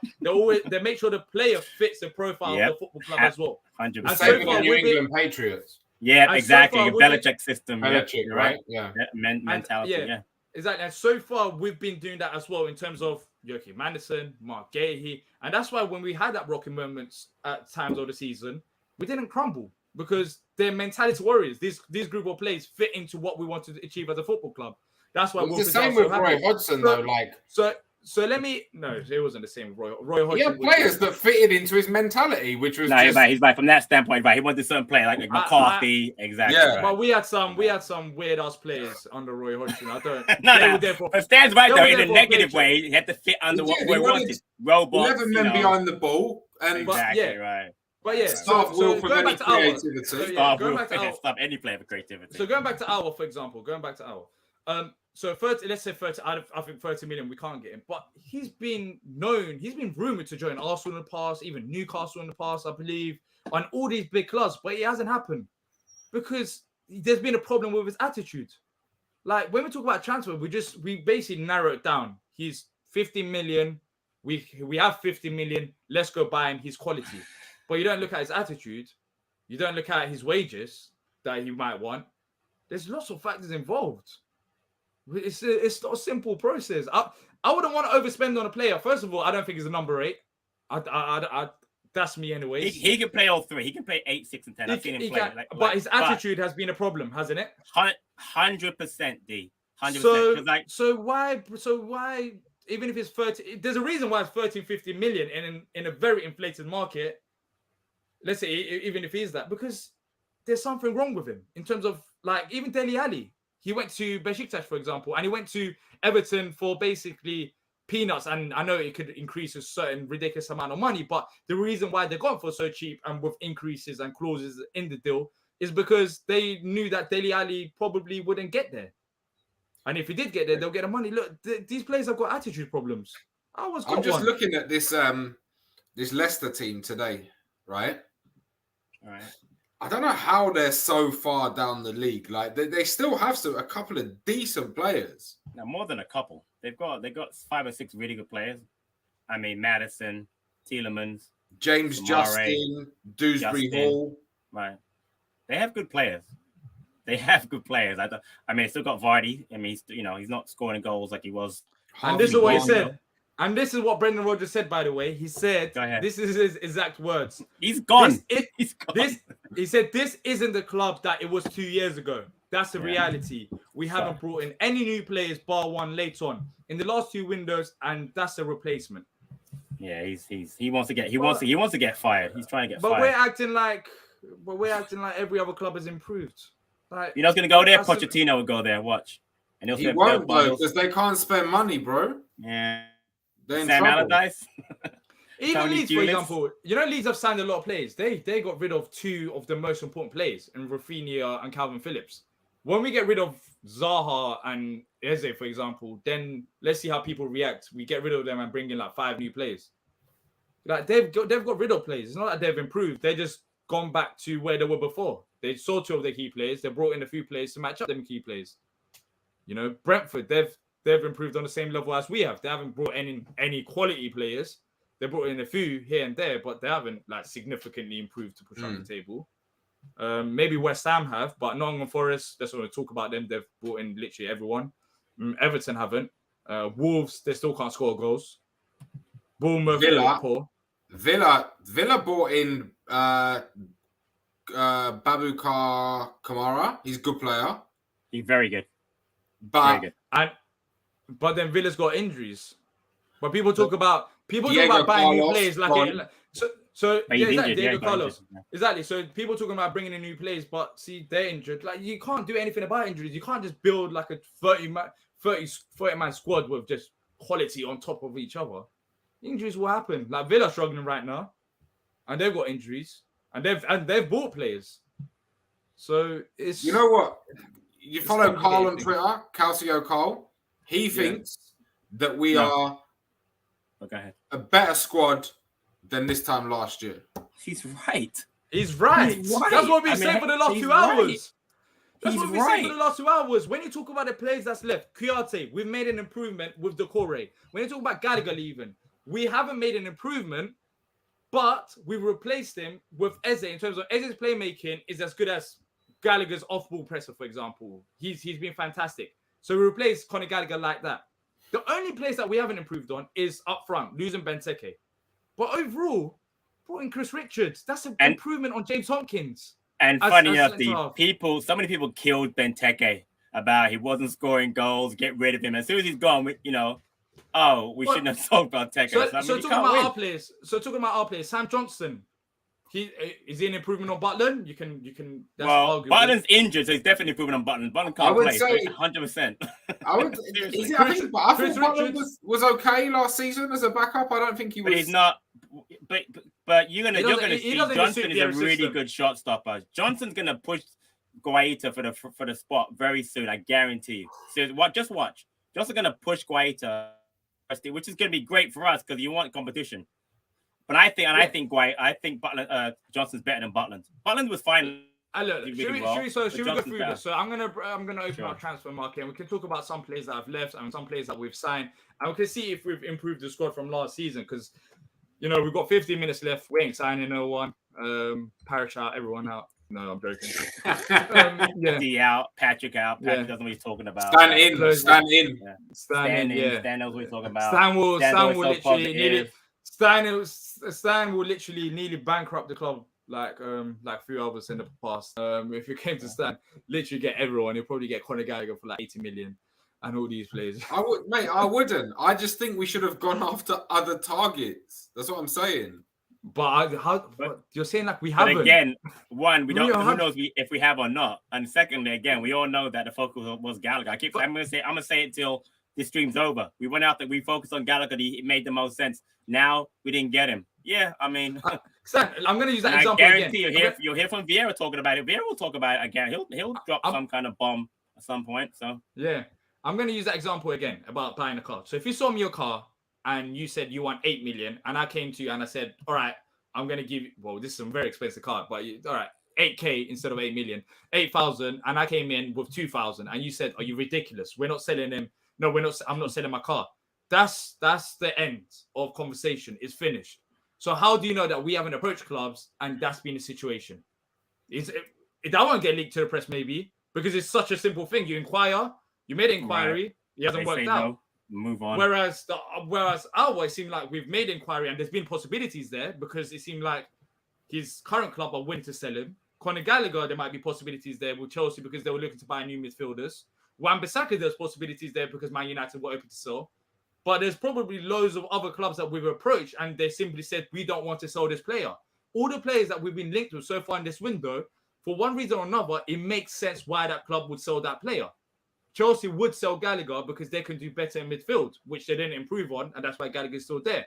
Aouar has had problems with his attitude, so they'll be willing to sell him. Wan-Bissaka is not good enough for Manchester United, that's why they'll be willing to sell him.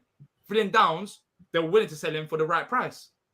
But what if I came to you with that offer, 2,000 rather than 8,000, you just said, no, I'm not selling my car to you. That's it, it's done. What can you do, Stan? Like, what can you do? Can you go and say, no, you have to sell me this player? No. No, you can't. We still made an inquiry. Exactly, we still made an inquiry, but we don't know about this because it's so simple. I go and ask you, you say no, finish. End of conversation. Doesn't need to go in the Daily Telegraph or Daily Mail or all them newspapers. But maybe we should start looking at players in the right budget then. But that's what we're doing. That's why we're in this position we're in right now. We're looking at with the right budget. We have been doing that, and the proof in the pudding is Olise, Gehi, and Johnston, Richards, Decore, all in our budget. That's why we signed them in the first place. So. Exactly, they're all in our budget. It's a good question though. Here, 2 loans left. I don't know. That's one thing I have to admit. I don't understand why we haven't. If you don't want to spend the money, I know we got to spend the salary. Who could we loan realistically? Conor Gallagher? I mean, you'd be loaned him last year. I mean, why not? My view on loans. my view on loans has changed. Okay, like today, I probably would have got a couple players in on loan, but I think that as a club, we need to move away from loans and progressing other people, other clubs' players. On that, we agree 100%, Stan. Yeah. Like, do you know what I mean? Like, you need players that are your own, like that, for the club to progress. I totally agree. I'm tired of making Chelsea's players better for them. Yeah. So should we go through our windows so far in terms of players leaving, players joining? To look at if we've strengthened or not, because I feel like it would be good. So I've got the link here that we could. I'm going to share my screen and then we can talk about this in more detail. So let's share this right now. So can you guys see this? Can you guys see it? It's small. I'll try and make it a bit bigger. Okay, cool. Can you see it better now? Yeah. Yep. Okay, so let's start with the part. Wait a minute. Yak is gone? Oh my God. Did he only leave this summer? Yeah. No, I'm just he's left. Oh my God. What are we going to do about him gone? Okay, so we lost Benteke, which I've already said that's probably one area which we haven't strengthened. But anyways, so Benteke, Kouyaté, Martin Kelly, Yak, Montes, Planche, and Remy Matthews. Okay, so the players that were brought in are Cheikh Doucouré, Chris Richards, Sam Johnson, Ibue. I don't know how Remy Matthews is back. Yeah, it doesn't make any sense. No, he's on loan. He's on loan. Yeah, he's on loan. He's on loan. Both of them. Right. So let's talk about it. So Kouyaté. So he's gone. Who did we replace Cheikh Kouyaté with? Cheikh Doucouré. Cheikh Doucouré. So let me know, chat. Is that an improvement? Okay, now, listen. It is an improvement. No, but Sam, let me. Okay, we are going. Depth-wise, I'm talking depth-wise. Depth-wise, it's still an improvement. We had Kouyaté, we got rid of him, and now we got this player. I think we could have done with. We've improved the depth. We've improved the depth. Hey, Stan, you watched him for Forest this season? Have you watched him for Forest this season? He hasn't played very well. I saw him yesterday. It was terrible. Exactly. So you want? Come on. But he played in a back five. Yeah, but I'm saying that's my point, though. He was on the decline. He's 30-something years old. I loved it when he was here. But so this is a very good point as well by David. This is a very good point by David. He says, how do other Premier League clubs get quality loans from Madrid and Barcelona, but we don't, or even Italy and Germany? They're overpaying on loan. You can overpay on loan deals as well. Yeah, you can have loan fees. You can pay monthly loan fees. I don't think these clubs are just Barcelona or Real Madrid, especially Barcelona. You know their financial situation. Are giving away loan deals for free. They have to pay for the price for that. Right. But also what Stan just said, why are you making Madrid, Barca's players better? We're not going to have option to buy with those players. Why would you want to loan them? Do you know what I mean? Most of those loans that they come in, they go right back. So that doesn't help Palace. So it's interesting. It's a good point, though, David. I mean, so Cheikh Doucouré. So Cheikh Doucouré. That's an improvement on Kouyaté. Chris Richards. So Martin Kelly here is right back, but I don't think he was a right back. But anyways, so let's ignore Martin Kelly for this. But if you want to talk He's about gone to West Brom today, by the way, on a 2-year Chris deal. Richards, yeah, exactly. Right. Chris Richards is a closer place to him. That's still an improvement. But Chris Richards, not only an improvement 100%. To Martin Kelly, he's an improvement to James Tompkins, who Chris Richards is a prospect, guys. He's a prospect. Okay, so now, Stan. So no, Stan. Right now, he was a Bayern Munich. He was a Bayern Munich. I don't even care about Bayern Munich. Right now, Stan, are you telling me you would have rather had James Tompkins than Chris Richards? Okay, cool. That's an improvement, right? Correct. Is that not improvement? Yes. So hold up. So we made 2 improvements already. Sam Johnston. Now, this is debatable. I've already said that. I don't know if there's an improvement to Jack Butland, but he's got something in him. Exactly. Ibue, a quality youngster. Yeah, we got him for free, but he looks at that quality. He looks like he can fit in if it's needed be. We've improved the squad with him as well. But we've made signings. Maybe not enough, as some people are saying. I'm not saying that we've not. But signed we've improved the squad from last year, though. We've improved the squad from last year. It's not enough. I don't think we signed enough players personally, but that's my opinion. Yeah, and I don't blame you. And as I said, I would have loved another midfield or striker, but I'm happy as long as we didn't overpay on ridiculous players. So that's a positive out of this. And it seems like we didn't at this current moment of time, and that's an improvement for me because you look at the bench. You look at the bench on Tuesday, man. You had Killian Phillips on there and Caden Rodney. You know the bench is weak. So you would have rather overspend short-term fix and in the long-term we're in a sticky situation because we've overpaid on a player, high wages, and we can't get rid of him because no one else wants to take him. No. We only kind of long-term future. So is Patrick Vieira okay? Is Patrick Vieira a short-term or long-term thing in terms of project? Long term. Okay, so what's your advice in terms of Caden Rodney and Killian Phillips being on the bench for this game, for example? If there is no available players that we can sign in long term right now, My in terms advice of would in have our been budget.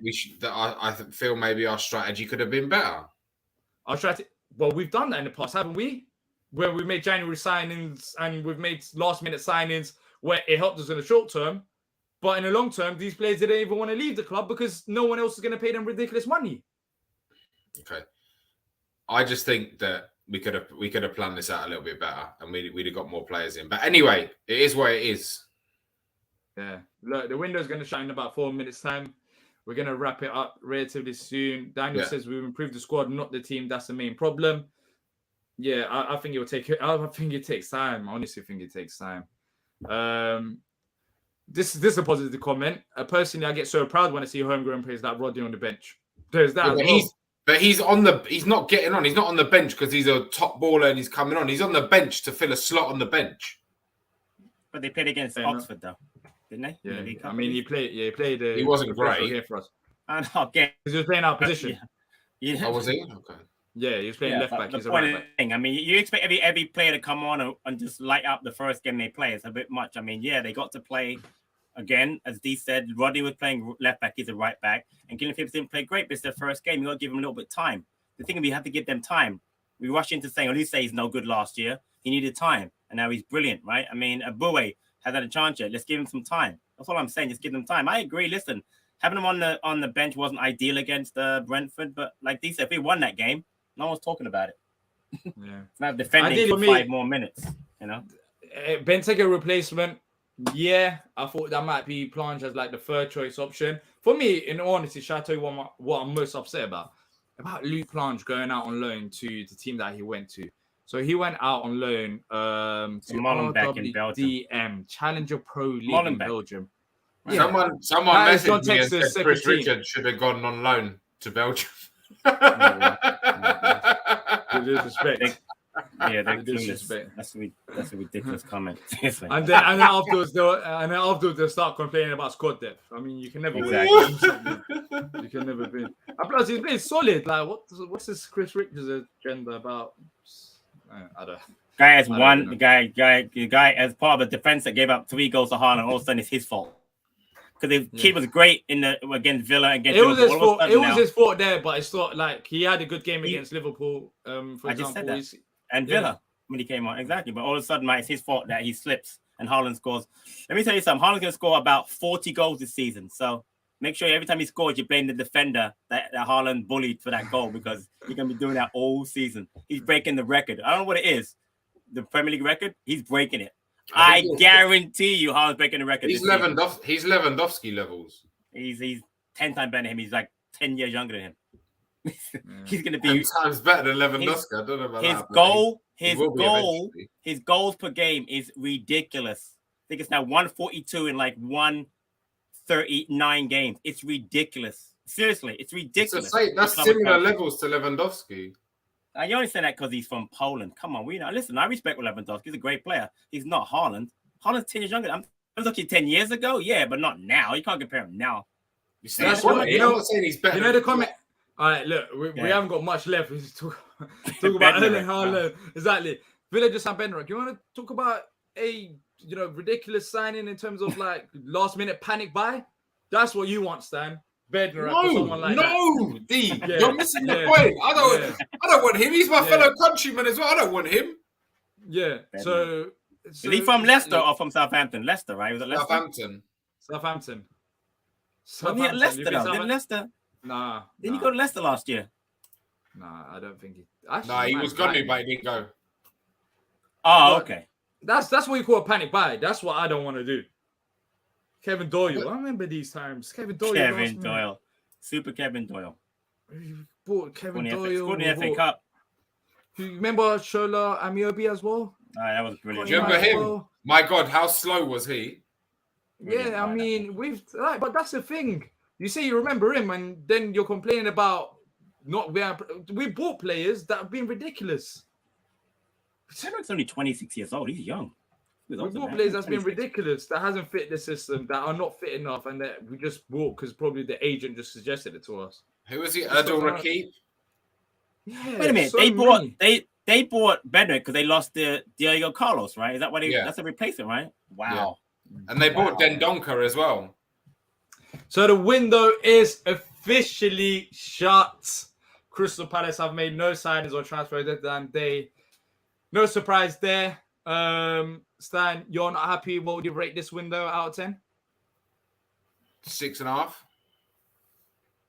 Are you sure it's not 3? Because the way you've been going on about it, 6.5 is a bit too high. Guys, let's be realistic. Okay.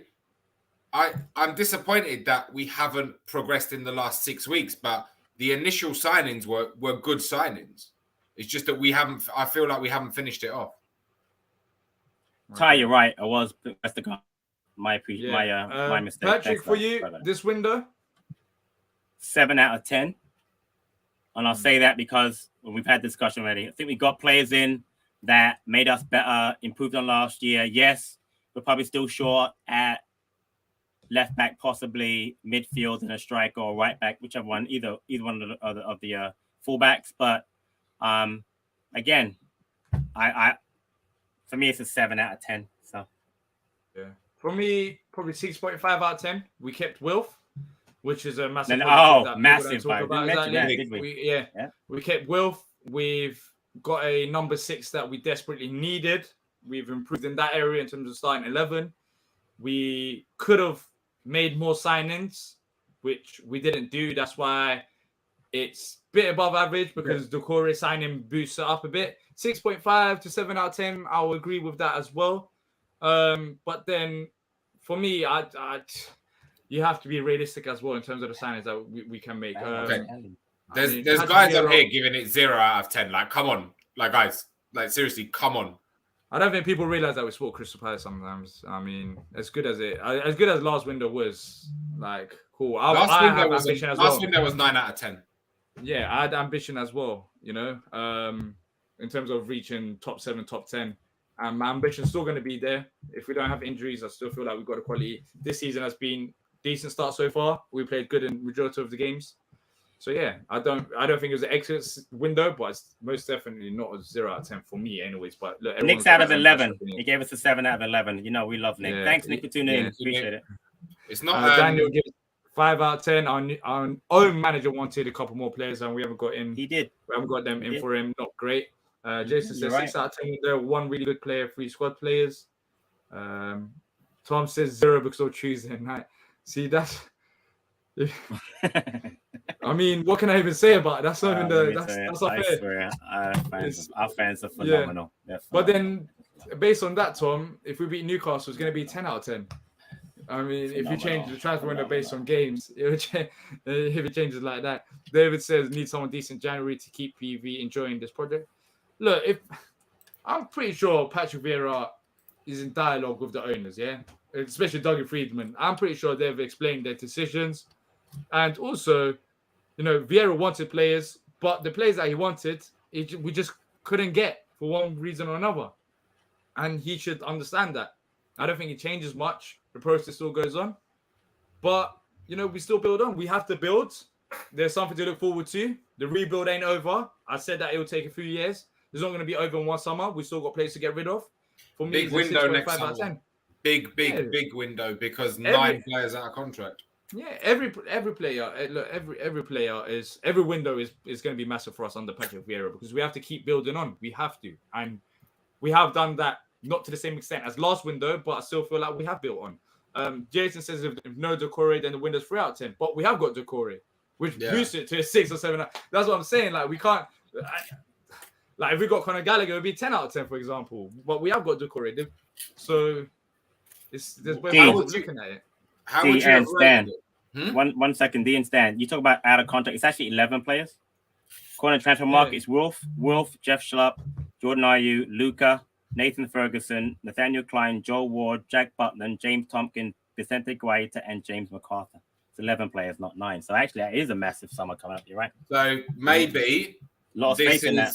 No, they've gone. Okay, we're not going to go for broke here because the summer's going to be massive. Yeah. again. Yeah. That's when the squad is fully recycled, really. But that's part of the process. And that's what we've done last summer. I'm all for Exactly. that. Yeah, I'm all for that. I mean, we get a lot younger. I mean, the beauty is that in next summer he'll have his players. I mean, pretty much everybody who was there before will be gone. He'll have a totally new squad in 2 years. You know what? This is a very good comment by David. If we waited now to sign Decore and we got him on deadline day, people are getting excited. Boy, that is, that's a great shout, man. Very good. We should have waited. Lost all 5 games and then brought Decore in. Does Decore come under Roy Hodgson? Not a chance. Gallagher didn't come under Roy Hodgson. Elise didn't come. Elise is a great example. We were linked with Elise for how long? And he came, as soon as we signed Vieira, he came after 2 weeks. Again, we were linked to it. We tried to buy him in January, and I think Reading were willing to do the deal, and Elise went, "No, I don't want to go." No, exactly. Well, look, listen, man, it ain't perfect, but you know, it's what that's it is. it for today. Palace therapy. What can we say? Exactly, it ain't a perfect window. We've got all our own opinions.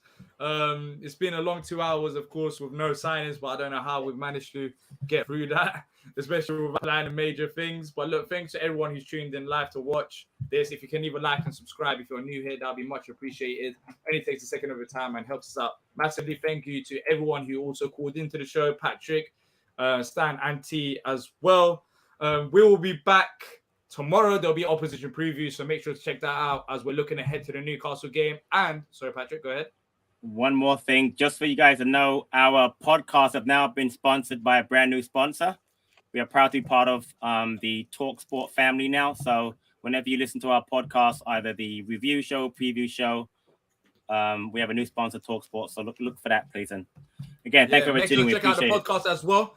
Preview podcast is out, so make sure to check that out after this. It's very good. It's very good. They talk about Edouard and Mateta.